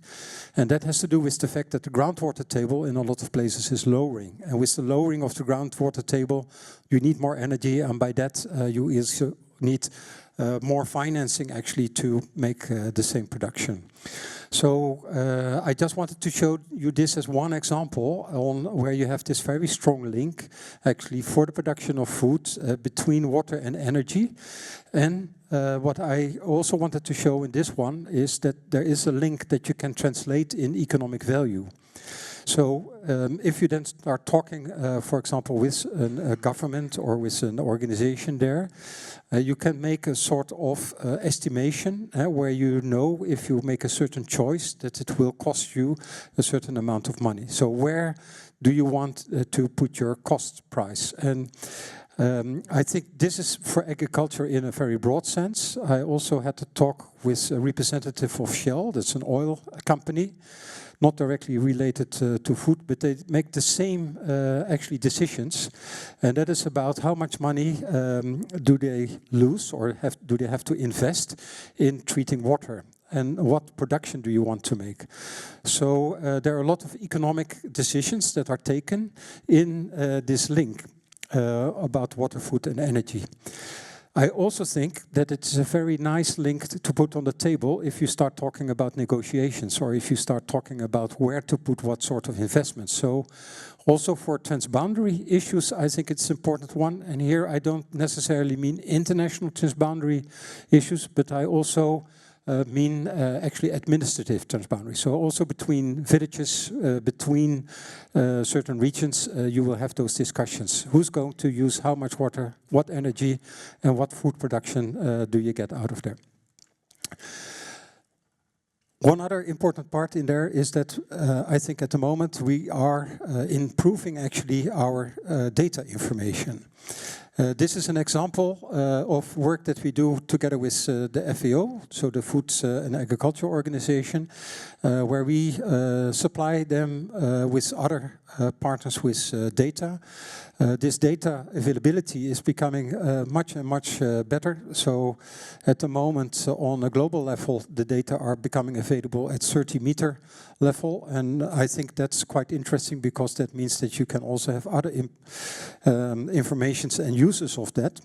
This is an example of Africa, but it's going to be worldwide covered. If you're interested, please visit the site or go to FAO and you can find them because the data are openly available. This is what I also wanted to show as an example what you can do with that. And that is that because you get this data at a very high resolution, you can also see how much water is being used where. And you can also see from remote sensing what the biomass that's produced. And with the production of biomass, you often can make a good estimation of yield and by that of potential income. So what you can do in a case like this is you can see which farmer has a higher say efficiency than another farmer. And the idea behind it is that by doing that you can exchange information between farmers, how they can both increase their efficiency and by that have a better production in a certain area. But another application of that of course is by the water manager who knows how much water is needed where and can also make certain choices on how much water they can put there, and then you're entering also in the system where you probably require insurance because that will mean that you have to compensate a farmer if he gets less water, but that you want to invest it in a regional important area in other parts of the crop growth that takes place. So why should you not draw too easy conclusions from remote sensing? So that's a little bit of a warning, is because there are a lot of reasons why there is a difference in efficiency. It's not always that the farmer is not producing in a good way, but it can have different causes. So I think the remote sensing is a very nice tool for a first, say, sort of alert, a flag that may go up, but then it has to be followed up actually with an in-field investigation on what is the reasoning and why is that happening and how can you improve on that. And that also here a couple of examples on what you can do. So those are potential measures that you can start to discuss with the farmers and with the region there, how you could improve maybe the water use efficiency in different ways. Also, would like to stress the last one, which is becoming more and more important, is the use of recycled water. I think this morning there was just a prize for the journalist of the year. That was handed out actually to a journalist who did research on PFAS. PFAS is one of the rising contaminants actually in water. And I think in the use of recycled water, we have to learn more about where we can use it, under what conditions we can use it, what policies we need to put in place to make this possible, because I do think it's a way that we have to develop in certain areas, but I think we also have to be a little bit aware about what risks are. What Professor Lee also said in his speech, and I would like to stress that with this graph here, this is from Uruguay. This just shows you actually that something is not stable in a year. So you have to be aware that throughout the years things may change. So that may also mean that you make different decisions. So you have to have a flexible tool in place to do this in a good way. This is again Uruguay, and it shows you the different years, the different colors actually tell you something about the difference between precipitation and evapotranspiration, and that means how much water is left or what shortage you have. And here is a clear sign about a drought situation happening in 2021 in Uruguay. Then you want to take certain measures, and I just put this one here because I do think it's sometimes a political decision that you make. And what I wanted to show you with this graph, this is about actually the frequency and the probability of an event taking place. And on the right-hand side, you have your wet extremes. On the left-hand side, you have your dry extremes. It can also be about temperature, and then you're talking about hot on the right-hand side and cold on the left-hand side. Often the extremes are not very good for your crop, so you want to stay out of it. The question is a little bit about when are you going to take what measures? When are you happy with maybe introducing an insurance system to overcome a certain, say, loss of crop? Or when do you want to start to invest actually in developing a new crop or a new variety of crop in that area? So those are decisions that require some time, because the introduction of that can easily take 5 to 10 years before you do that. So it's an important decision there. Now I'm going to make the link actually to the accelerator framework. I depicted the accelerator framework as a sort of propeller, pushing forward the ship. And for me, the ship is actually the energy, water and food nexus, because we need this energy and we need this food to come here. But how do you do that? Like I said already, I think you need all 5 components in there. But I also would like to say a few words about education and capacity development. One of them is that I do think that if you want to make a jump, if you really want to make a big step, and not just a linear step, but you want to make an exponential step, so a jump, then you have to start thinking about how you can do that. And often schooling is the best way. So having that in your schooling system one way or another is, I think, a very good investment to do. Another problem that I see rising is in the bottom graph over here is a little bit about the different generations that we're talking about. 2 important things there. One, the baby boomers are leaving the room. I myself also retiring not too far away from now. And what I see, and that is a little bit of my concern, that there are less young people interested to work in the water sector. And I think that's a problem, because I only see more water challenges coming, and I see less young people, say, working in that sector. Maybe also because we are not appealing to them in the right way. So that's something that I would like to invite you for. Start to think about appealing to the young sector. We introduced this Global Water Education Network in New York in 2023 at the UN Water Conference, and we like to follow that just to indicate why, and also why financially it's maybe a good decision to do. This is your life here. Huh? This, all of you, or almost all of you, are on the right-hand side. You started at 0, you started when you were 18 to a university, you finished at 23, and you retired and you were 65 or 67 nowadays. In orange are the costs indicated there, and in green are the income. And you see that every euro that either your family or somebody else spent on your education, or maybe you did it yourself, you earned 3 euros back. So it's a wise investment that you did. It's not a lot of investments that will give you that return on investment. But even if you go a little bit further, you also have social benefits. Social benefits being that because you did your study, your health was better, you did not become a criminal. So there were some benefits there, and often that's expressed as a factor 10. So every euro already changed in 30 euros there.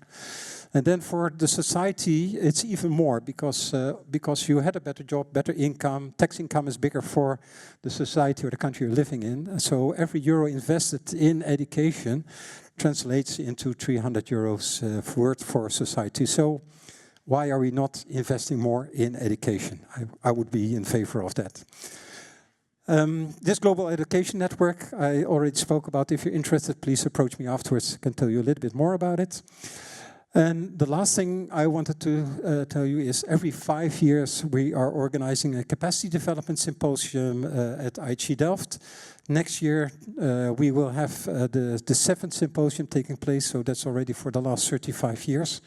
What we try to do is we try to get some critical thinkers together about how and what do we need in capacity development. So it's not only about new teaching material, it's really about how to create more capacity and how can we do that together. And so this is my really last slide.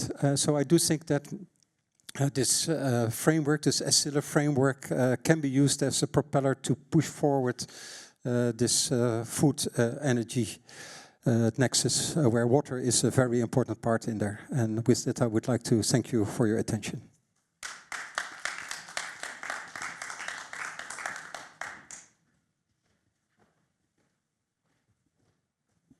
So thank you, Eddie, for your excellent presentations. We will leave all the questions at the end.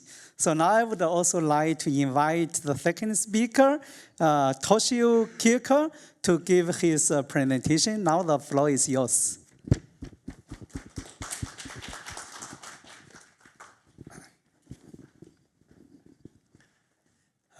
Thank you very much, Professor Liu. I'm very happy to have this opportunity. I would start my talk with resilience and sustainability. In terms of the disaster losses, more than 80% of the human loss occurred in lower, middle, and low-income countries. For economic losses, more than 3/4 are in upper middle, the high-income countries. However, the economic losses relative to GDP are much higher in lower middle and low-income countries. The preamble to the 2030 agenda emphasized a sustainable and resilient path and leaving no one left behind. How to take a transformative step? How can science and technology play a key role? Climate change is making this challenge even harder. And these two panels show the observed changes in heavy precipitation event and agriculture and ecosystem, ecological drought by IPCC. With regard to the climate projection, the annual maximum daily precipitation will increase on almost all continents. The lower chart shows the the brown color shows the increase in soil moisture drought. So we will have much more severe hydroclimatological extremes, flood and drought. The water cycle itself is one of the key components of the climate system. And we have been making effort to use the water efficiently and reduce the water-related disaster. Under this framework, a lot of the socio-economical, environmental, and cultural activities, including food and energy security, and the ecosystem urban management, and improvement of quality of life. These are closely related to the poverty. We are now facing a climate change, regime shift, and extremes. How to address these the issues holistically? We need to make coordinated and integrated effort to work together across the disciplines and the sectors.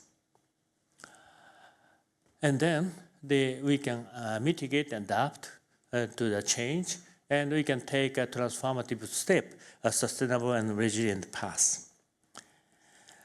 Among the 17 Sustainable Development Goals, these goals, the health, education work, represent the quality of life component, which is directly supported by water, food, energy nexus component.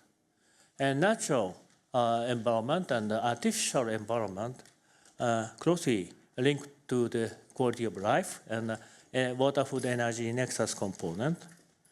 And all of the goals and component closely related to the social system component. Water-related disaster intensified by climate change affect serious damage in these goals and components directly, but the damage expand to the water, food, energy nexus component, the quality of life component. And once the society falls into such a critical situation, social system component, the poverty, gender, inequality, and the peace, we have a lot of the problem to a great degree. How should humanity survive such a risks and live with them in a sustainable way?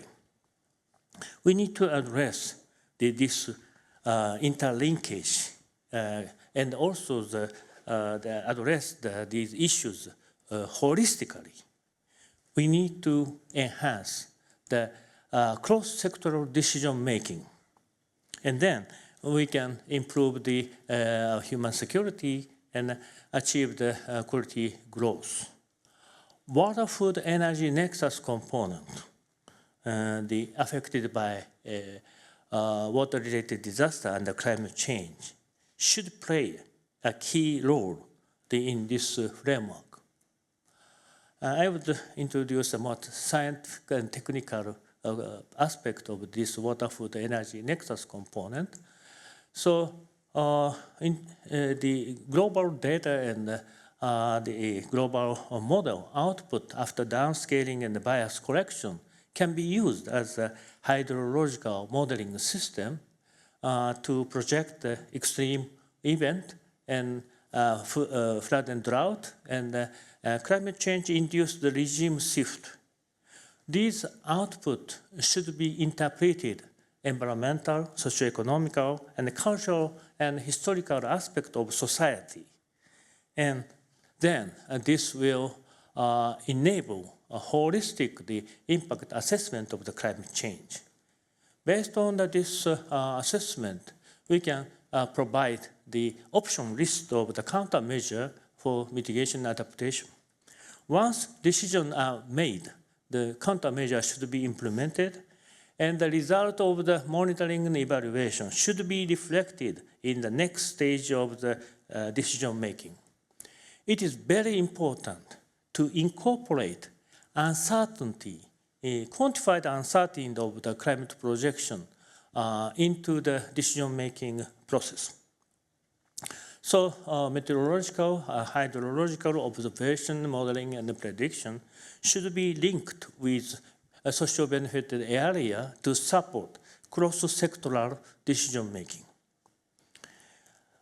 To support this framework, we need to develop the integrated hydrological modeling system connected with not only the water, but also the sediment for the disaster and environment.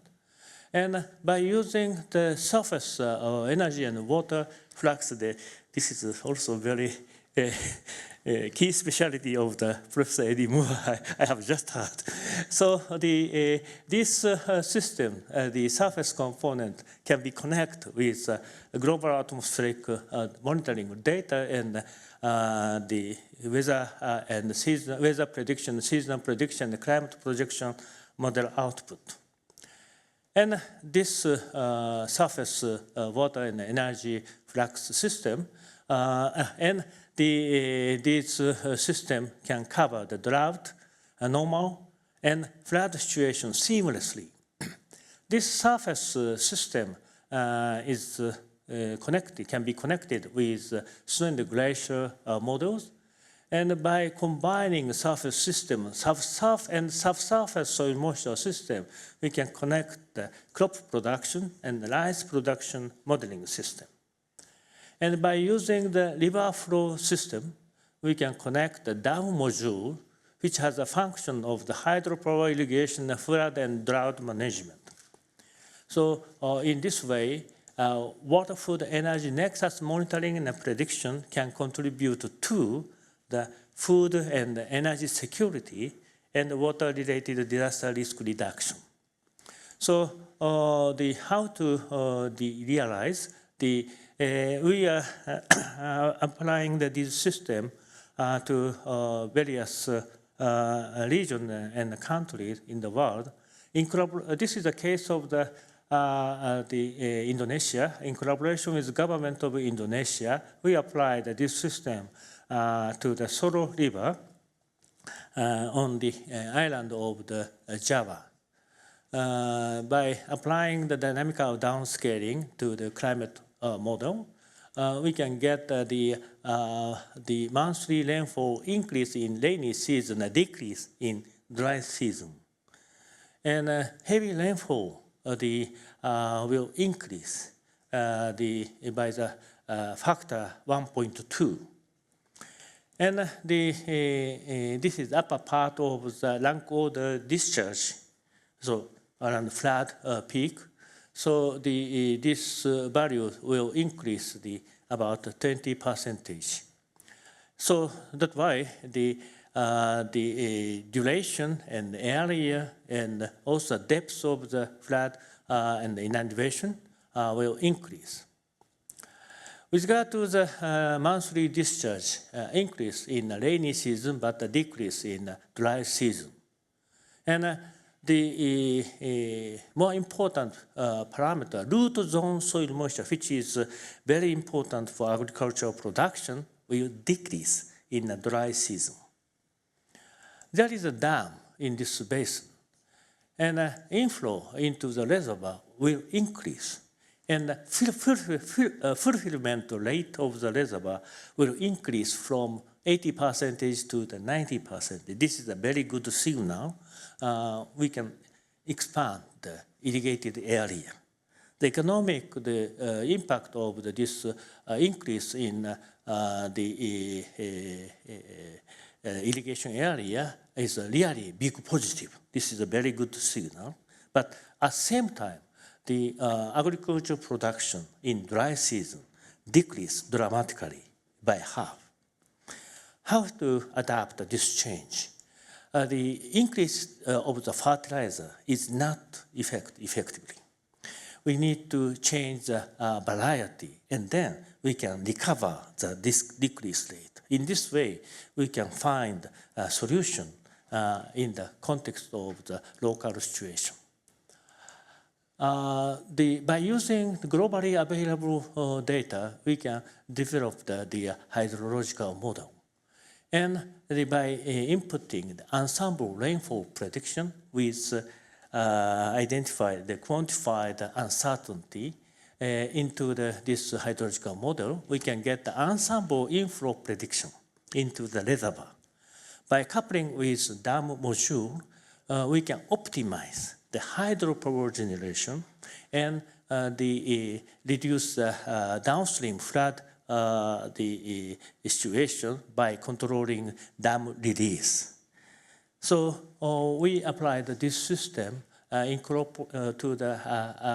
an electric dam, the electric power dam in collaboration with an electric company in Japan. This is a case in 2018. Very big flood happened. The initial this reservoir, this dam, is identify the safety release level to protect the downstream. That is 600 cubic meter per second. Before this flood event, the reservoir was almost full. So then this system suggests a pre-release and then keep the capacity for flood control. And the flood inflow is stored effectively and reduce the flood peak to remain below the safety level and recover the water level after the event. This system is working every day, every moment, and during the warm season this year, we can increase the power generation by 12.7%. Next year, this very serious flood also happened, and in this case, there's enough capacity in the reservoir. So without any pre-release, the flood water can be stored very effectively and reduce the flood peak and recover the water level. In this case, the 3.7% increase in the power generation. So in this way, we can contribute, the science and technology community can contribute to this framework. But how can we share the information and the knowledge with society? So we need to promote the knowledge integration and also provide capacity building education, as Professor Eddie Moore emphasized. So then we can establish that kind of activity. However, science community is struggling to develop the integrated knowledge because there is a big challenge on the data and the information. And also the prediction, simulation, as well as visualization, data integration, information fusion among the different disciplines. So we need under the situation, it is very difficult for the science community to work together beyond the discipline and sectors. So we need some function of the online synthesis. So then we can, by getting this kind of support, science community can integrate the knowledge. Furthermore, we have a big gap between science community and society. We need to have a facilitator who is not just a master of ceremony, but as a catalytic being who can provide professional advice based on a wide range of scientific and indigenous knowledge in the context of the local situation. By the online system synthesis, system, the support, the facilitator can work together with science community and society to bridge the gap. And then the society can provide user needs, local data, and indigenous knowledge to the science community. Science community can create a new framework through the online synthesis function. The fresh learning opportunity can be shared with society. Science Council of Japan, recommended this framework. And based on this framework, we need to emphasize online synthesis capacity and facilitator training. Through this function, we can take an end-to-end approach and integrate the cutting-edge science in decision-making and encourage local action. But it is very difficult to establish and promote and realize this framework by only an institute. So that's why, under the framework of the IHP, Intergovernmental Hydrological Program, Phase 9, which has introduced Professor Eddie Moore, the several UNESCO Category 2 centers are working together. Institute for Water Education, Delft, Netherlands, led by Professor Eddie Moore, and the International Center for Water Resources and Global Change in Koblenz, Germany, focusing on data, and Center for Water Law, Policy, and Science in Dundee, the United Kingdom, focusing on the governance, and the International Center for Integrated Water Resources Management in the USA, focusing on IWRM, and my institute, ICHAM, focusing on the system development. We are working together and working in partnership with Africa. So as Professor Eddie Moore introduced, last year we had a UN 2023 Water Conference in New York. Professor Liam, Minister of the Water Resources and Irrigation of Egypt, he used to be a leader of the UNESCO chair in Europe. And Ms. Kamikawa, that's a special envoy of Prime Minister of Japan, co-chaired the interactive dialogue on water for climate resilience and environment. They clearly identified a future direction by saying the key for the breakthrough is the open science policy, facilitation between science and decision making, end-to-end approach, and water cycle integration. To take a transformative step, a sustainable and resilient path, we need to make a coordinated and integrated effort to work together across the discipline and sectors. A part of the contribution of science and technology community, water, food, energy nexus monitoring and prediction, online synthesis, facilitation should be emphasized. Thank you very much for your attention.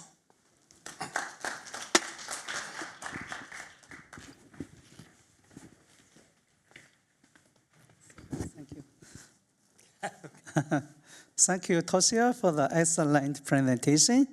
And I will give my talk before we have the discussion.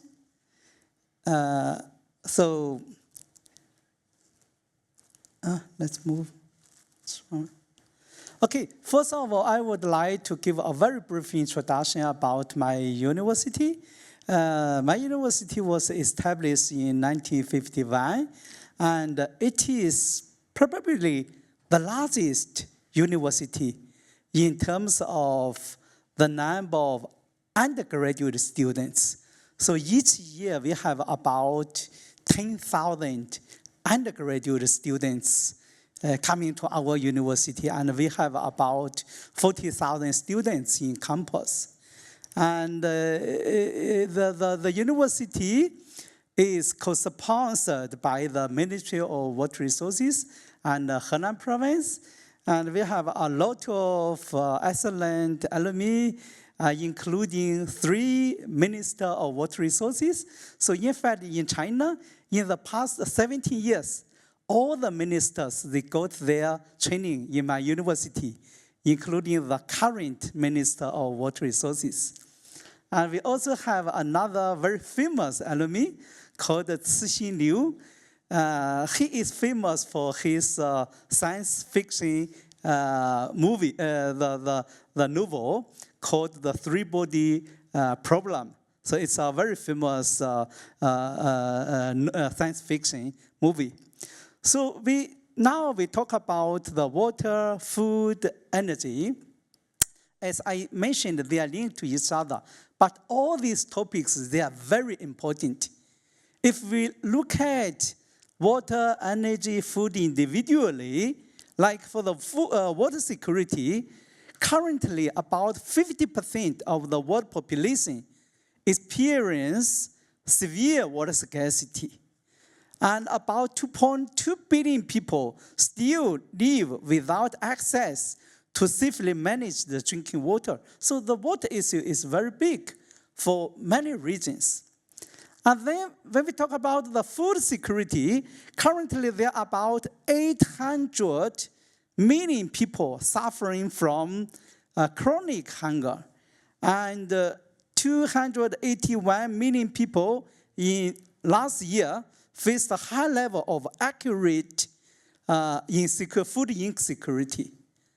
And then when we think about the energy security, currently about 750 million people do not have access to electricity, and this number will increase to about 2.2 billion in 2030. And certainly there is a big discussion about climate change and about the carbon security.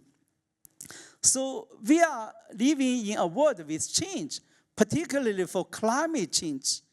Climate change can influence the hydrological cycle seriously.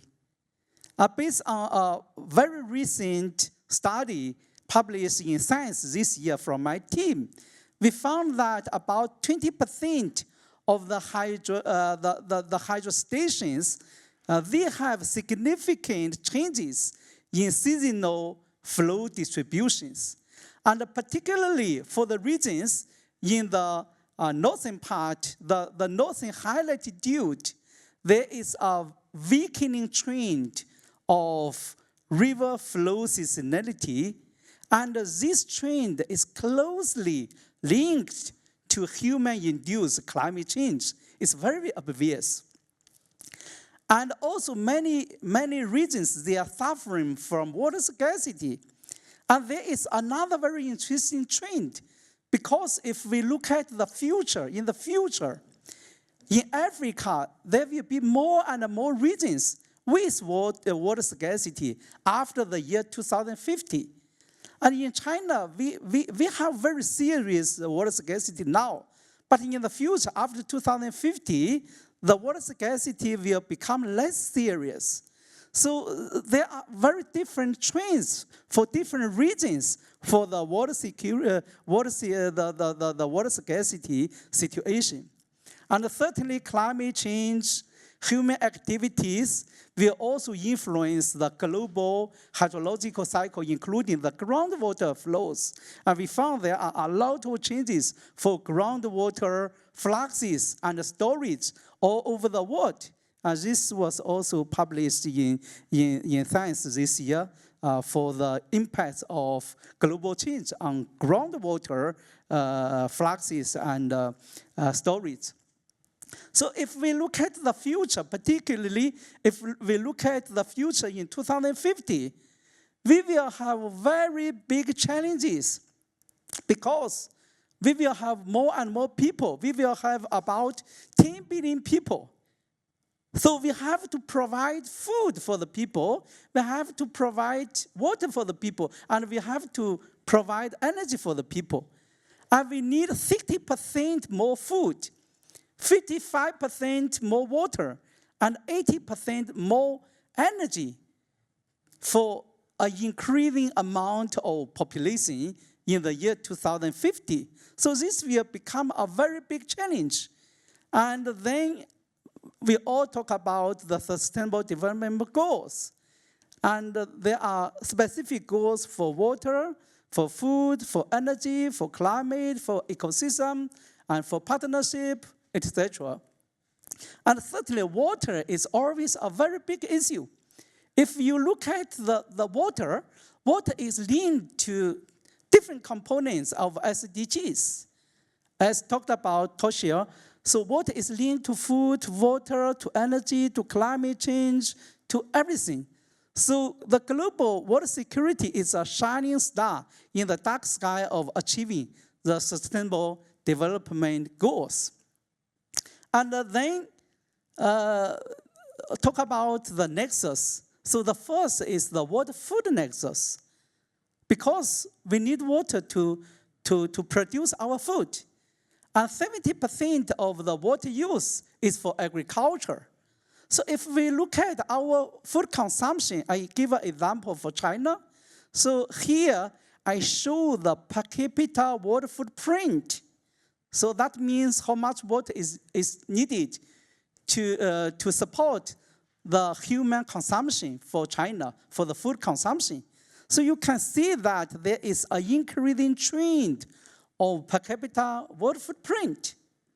And the main reason is, in the past, we have a trend to consume more meat and less cereals. So the changing food consumption patterns are the main cause of the increasing water footprint and also the main cause for the worsening water scarcity in China. So there is an increasing per capita water footprint in China. But if we compare the Chinese water footprint with many other countries, we found that our water footprint is still low.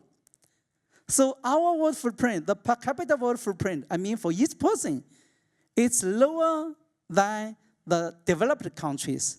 It's much lower than US. So if we follow the consumption trend of USA or the European people, then the per capita water consumption will increase, and the total amount of water consumption will further increase. So that means we have to take care of our food consumption. We have to think about the diet change when we think about the water footprint.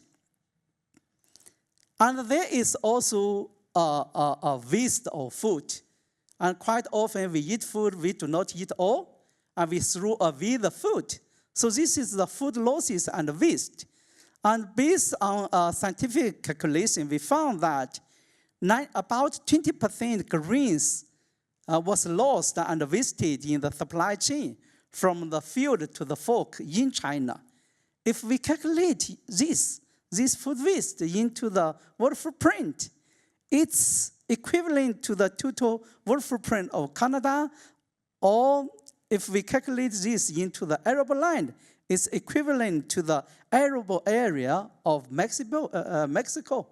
So we also need to think about our food losses and waste. And recently, we also calculate the food waste and its environmental impacts, including the land footprint, the water footprint, carbon footprint, nitrogen footprint, phosphorus footprint. So one conclusion is, if we want to take care of our resources efficiency in the future, we need to think to cut our food losses and waste. So there are a lot of news about about cutting food losses and waste. I like this news. It's called Cutting Our Losses, Learning from Food Waste in China. Why? Because as I mentioned, in China, the food loss rate is about 20%. This is very low compared to many other countries, like compared to UK, US. The food loss rate can reach 40% to 60%. So our food loss rate is really very low because the Chinese people take care of the food very well. And then here there is a news called we need to learn from the food waste in China to taking care of the food losses and the waste. So in the past, we worked together with many scholars, try to persuade the people to take care of the food waste. And luckily, this was written into the SDG, the goal 12, called the Ensuring Sustainable Consumption and Production Patterns. There is a specific goal called half per capita global food waste at the retail and consumer levels and reduce food losses. And also in China, the government spent a lot of effort to cut the food losses. So the Chinese lawmakers voted to adopt an anti-food waste law at the session of the National People's Congress Standing Committee in 2022, the law aimed at safeguarding the country's food security. So now everywhere, if you go to the restaurant in China, you always see a note, try to save water and try to reduce the amount of food waste. I think this is good. And thirdly, we need energy from coals, we need energy from hydropower, and we also have a large water footprint. Like in China, 75% of China's electricity is from the coal-fired power plants. And it's expected that in the future, the installed capacity of coal-fired power plants will increase continuously. And then we check the location of the hydropower stations with the water scarcity situation. And we found that 75% of the water consumption for the coal-fired power plants was from regions with absolute or chronic water scarcity. So this means for many coal-fired power plants, they are located in the water scarce region. So in the future, when we think about producing energy, we have to think about how to preserve our water resources, how to reduce the water footprint of the coal-fired power plants. And we also compare the water footprint of different energy carriers. Here we show, like for the biomass, for the coal, for the natural gases, and also for hydropower. And there is a very interesting finding that the low-carbon energy carrier, they often have a higher water footprint compared to the coal and natural gases. So this means, like in the future, we want to take care of the climate change. We want to reduce our carbon footprint. So there is a specific aim to reduce, you see the red curve, to reduce the carbon footprint. But to achieve this, we need low carbon energy. And then the water footprint, the black one, the water footprint will increase because we want to reduce our carbon footprint.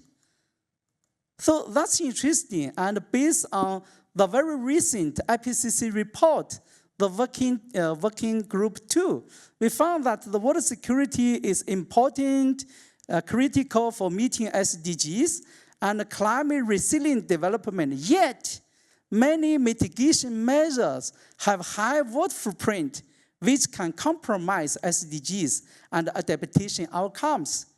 So that means many scientists, we talk a lot about the carbon footprint. We talk a lot about the climate change. We try to reduce our carbon footprint, but this is often at the cost of increasing our water footprint. Then how to do in the future? So I also talked this slide a moment ago to show the interlinkages between water, energy, and food at the beginning of this side event. So we think about the nexus, water, energy, food nexus. There are still a lot of scientific challenges. For example, Eddie also mentioned the data sharing. So it's difficult to get water for individual, like for water, for food, for energy. And certainly it's more challenging to get required data for all these components, water, energy, food. So also it's difficult to share data, information, and knowledge. So in the future, we need to fill in this gap. And we also need to develop tools to study water, energy, food nexus. I think Toshio gave a very good presentation about the tools developed by collaborating with a lot of organizations for the water, energy, food nexus study. So in the future, we need such integrated software platform and tools to support our research and to support our education and also to support the sustainable development goals. And now currently we are working on a project for water, energy, food nexus for the Mekong River Basin by collaborating with scientists from different continents. And this project was supported by the National Natural Science Foundation of China and also supported by UNEP. So our scientists from different countries, we are working to think about the climate change, water resources, water energy food nexus for the Mekong River Basin. And here we also need to collect a lot of data, development tools, including hydrological models, and also the food simulation models. So here we found that the rice production is heavily influenced by climate change in the future. So climate change may decrease the rice production in the future.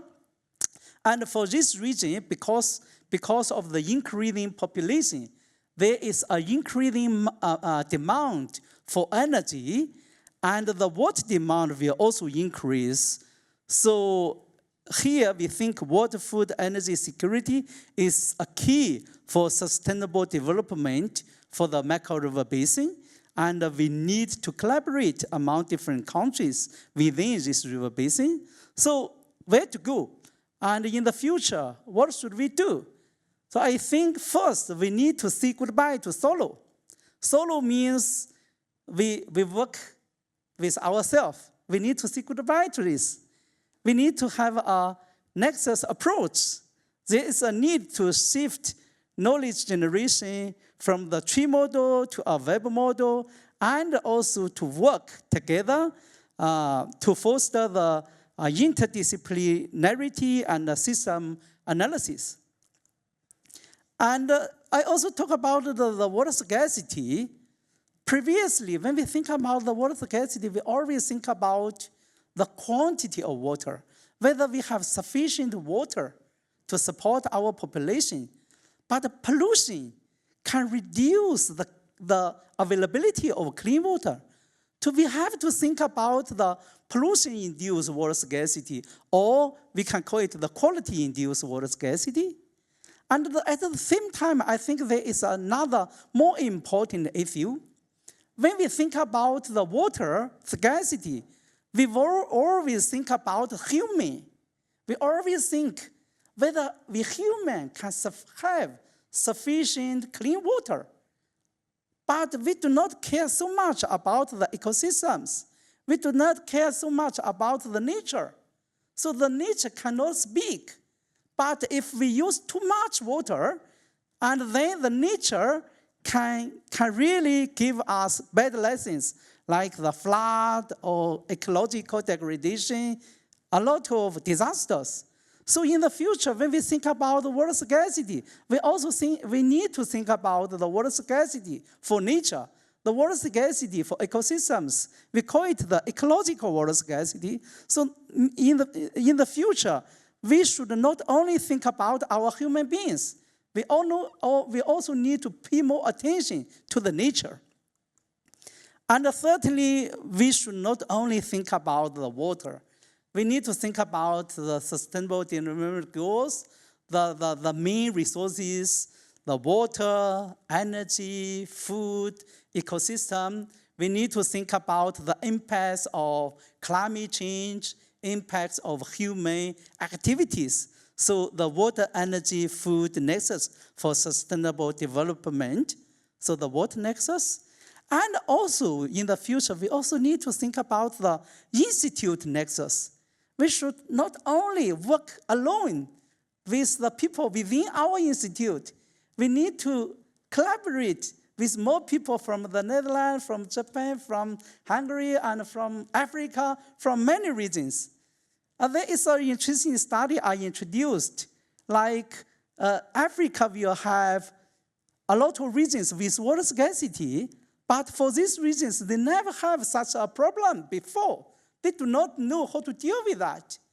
And like in China in the past 50 years, and one emphasis of the government is to deal with the water scarcity. We have gained a lot of knowledge. So in the future, we need to work together with the African people to think about how to work together to tackle the water scarcity problem. And there is another very interesting story. 3 weeks ago, a governor from Kazakhstan visited our university. So he mentioned they had a very serious flood in April this year. They never had such a disaster before, because we know it's in the very dry region. The problem is water scarcity, it's a drought. They never had the flood issue, but this year they had very serious flood. So they don't know how to deal with that. More than 100,000 people, they have to leave to another region because of the flood. So we also need the institution nexus. We also need to work together to tackle such an unexpected problem in the future. So we need to work with a lot of organizations in the future. So I think in the future, we need some international big science initiative, like the Earth Water Future. So for such big science, we have our scientists work on the scientific problem. We also have engineers to solve the real problem and to find solutions. We need the educational program, like from IHE, to train the people for the capacity building. We also need to communicate with policymakers to have good policies, to have technologies to deal with the water problem and to think about the sustainable development. So I think this cannot be done within an institute. This cannot be done within one major. We have to work together for such a big issue, the big issue of water and the big issue of sustainable development. So I think such a big science initiative is very important. And so that's all for my presentation. I hope in the future we can collaborate more and we work on the water, energy, food nexus, but this is not the most important. The most important is to work together for a sustainable future, for a sustainable Earth. So that's all for my presentation. Thank you very much for your attention. So now next, I would like to invite our two speakers to come to the floor, and we may have a few questions from our audience. Be seated, please.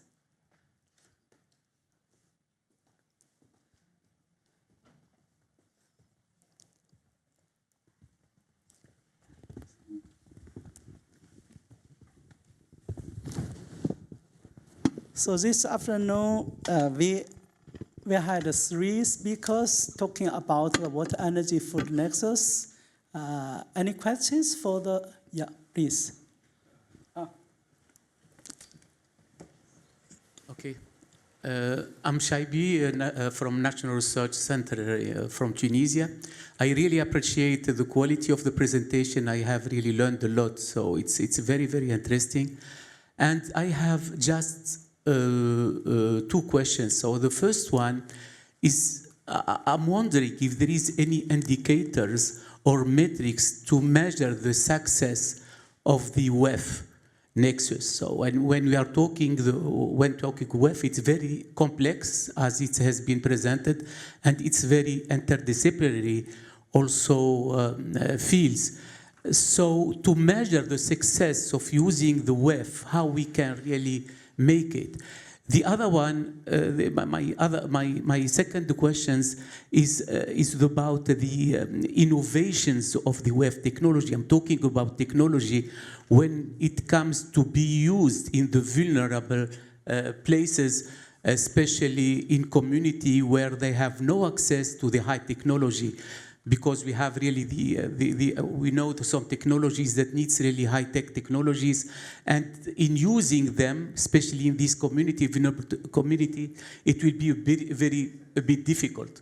So either for the capacity, they don't have this capacity, or they don't have knowledge about these aspects, because we have also experience in our country about using, for example, in the WEF nexus, when it comes to using the solar energy for pumping. So it's good, so we can really really, we can have green energy using solar energy, but from the other side, they are overexploiting the water. So there is overexploitation of the water because the priority for the users are really to save energy. So saving energy independent of the overexploiting of the water, because the people, they don't know about this link between the water and energy, and also, as you have mentioned, the ecosystem, which is a disaster, because now we see in our country there is some disaster in some places where they're using solar energy, which is good, but independence of the water resource, which is very, very limited.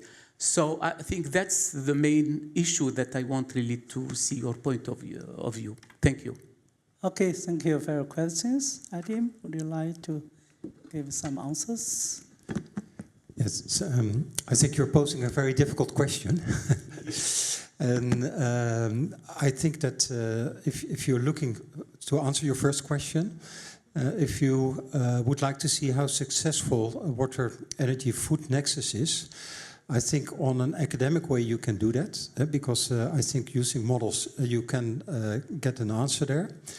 But I think that's not only for the water energy food nexus, but I also see that, for example, for nature-based solutions, it's difficult actually to get real data to see how it works. And I think already the definition of the problem and getting boundaries there to really know if it has a positive effect, I think that's a really difficult one to do. With that, I would also like to encourage people actually to put more emphasis on when a project is implemented somewhere. And I'm not talking about a research project, I'm talking really about the implementation of a project somewhere. That there is also an effort being done to monitor the impact. Because I think as a society, we still have to learn a lot. And again, also this monitoring is not so easy, because if you talk about water, energy, food nexus, you already know that you have 3 components that you need to monitor, which is already a challenge. But I think that's something that we really need to get a better impression on what can be done. Maybe slightly related to your second question, I do think that the water energy food nexus, also using it in a way of models and actually calculating scenarios, it can help to better understand what the impact is if you put emphasis or the use of one way of water or energy on the other components. And there I see a big beneficiary of models, also like Professor Toshi also indicated. I think that those models can help, also on a global scale. But I also know that on a more local scale, you also have other models that can help. I even think that you not always need, say, numerical models for that. I think you can also use conceptual models to do the thinking. And sometimes conceptual models are a better tool to communicate with local stakeholders, because it's easy to understand, but even more important for that, to trust what comes out. So that would be my advice, acknowledging that it's not an easy question that you posed.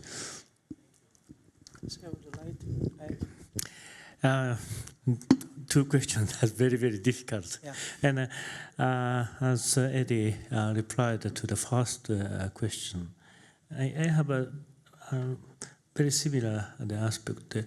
As I mentioned, success criteria will be decided by the people in the area, not the external, the value of sense, but internal value of sense is very important. So as I mentioned, that's why we need a facilitator, not the just a scientific approach, but to understand the local situation and also encourage the people and identify the goal by themselves. And then the scientific knowledge could be added and realize the value. So to measure the success story, it's very difficult to say, but through the process itself is a kind of the measure of the success story. And second point, I introduced the power generation efficiency increase and flood risk reduction, the simultaneous system based on the quantify the uncertainty of the rainfall prediction. So such an optimization system I developed around the 2010 to 2011, and I introduced the system to my government. But nothing happened at the time. But in 2018, very serious flood happened in Japan. And the Cabinet Office Secretary led the discussion. Hydropower dam, irrigation dam, please cooperate to reduce the flood damage by the political leadership. And then my system can be used in Japan and also the other country. So I think innovation itself, scientific and technological innovation is not enough to collaborate with policy leaders and then socialized and realized in the society, then innovation could be appeared. So I think that is my feeling. So we don't have any standalone innovation, but only by the science and technology. But cooperate or socialized such a science and technology and then some innovation could be realized. Okay, thank you, Adi and Toshio, to share some opinions about the answers to your questions. I think the questions are really difficult. They both give some answers also for the first question. I would like to add one comment for the second question. I think it's a very, very interesting, very important question for the water innovation. And in the past few years, for our university, we collaborate with the many companies and also with the government to develop, we call it the intelligent irrigation system. So there are two components. One is about the irrigation technology. For example, we develop specific drip irrigation, and this can reduce amount of water use for crops. And another component is the platform. So we have the monitoring system by integrating a lot of sensors and also using remote sensing and the traditional monitoring system to monitor like the climate system, the rainfall, temperature, etc. And also we monitor the moisture, the soil moisture. So we can judge the soil moisture condition for crops. And we use such intelligent irrigation system to a pilot area. It's a huge pilot area. It's about 10,000 hectares. And we use in the pilot area. And because of this, we can judge at what time we should irrigate and how much we should irrigate. And at the same time, we not only irrigate the crops, we also use fertilizers, so we can have the accurate assessment of how much fertilizer we should apply and how much at what time. So because of this system, we can significantly reduce the amount of water use by 20%. And we can reduce the fertilizer use by about 25%. So this can reduce the pollution. And also, we can increase the crop production about 10 to 15%.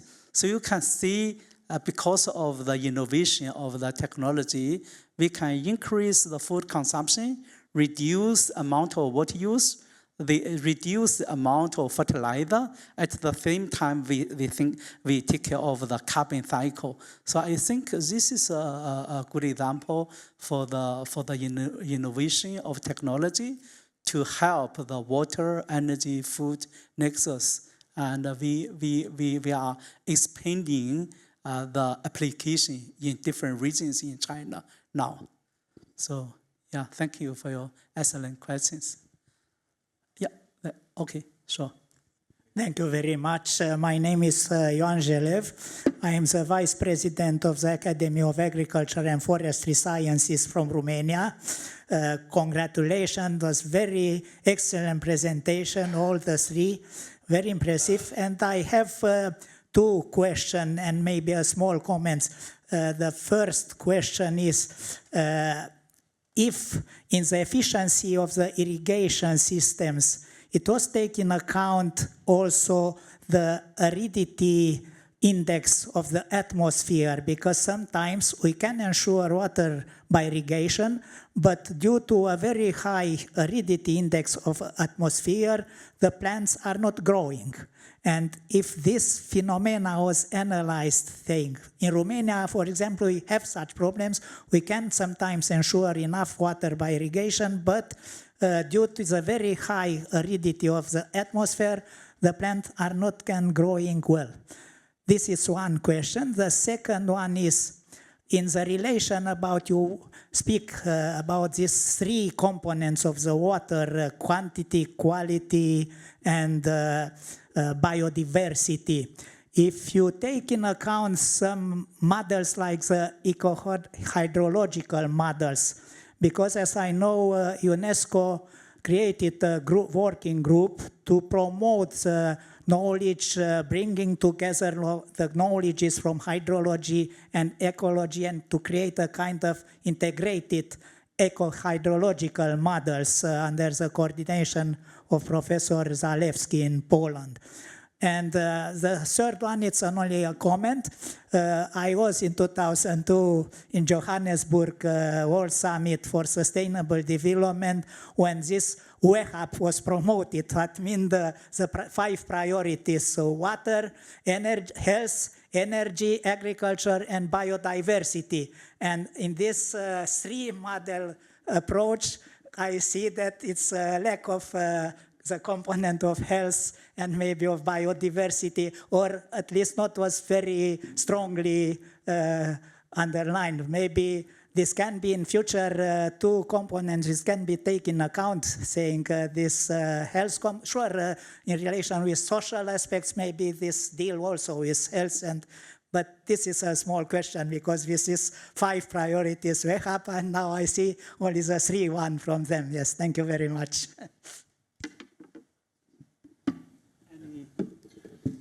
Maybe if I can pick up on the last remark, so thank you very much for that. I fully agree that I think it's also very important to have both health but also environment actually as components. I do think that the water, energy, food nexus is an important one because, as was shown by Professor Rieu, it's a very global assessment. But if you start looking at a more direct, smaller scale, then you also have to take those other components into place. During lunchtime, I had the nice occasion to talk with somebody who's working on actually improving seeds. especially for beans in Africa. Also because the idea behind it is to improve nutrition through health. So also through the food system, health is an important one. And of course, health at the cause of vector diseases is another one that plays a role in there. So I think you can't look at them independently. But I also think that it's already quite complex.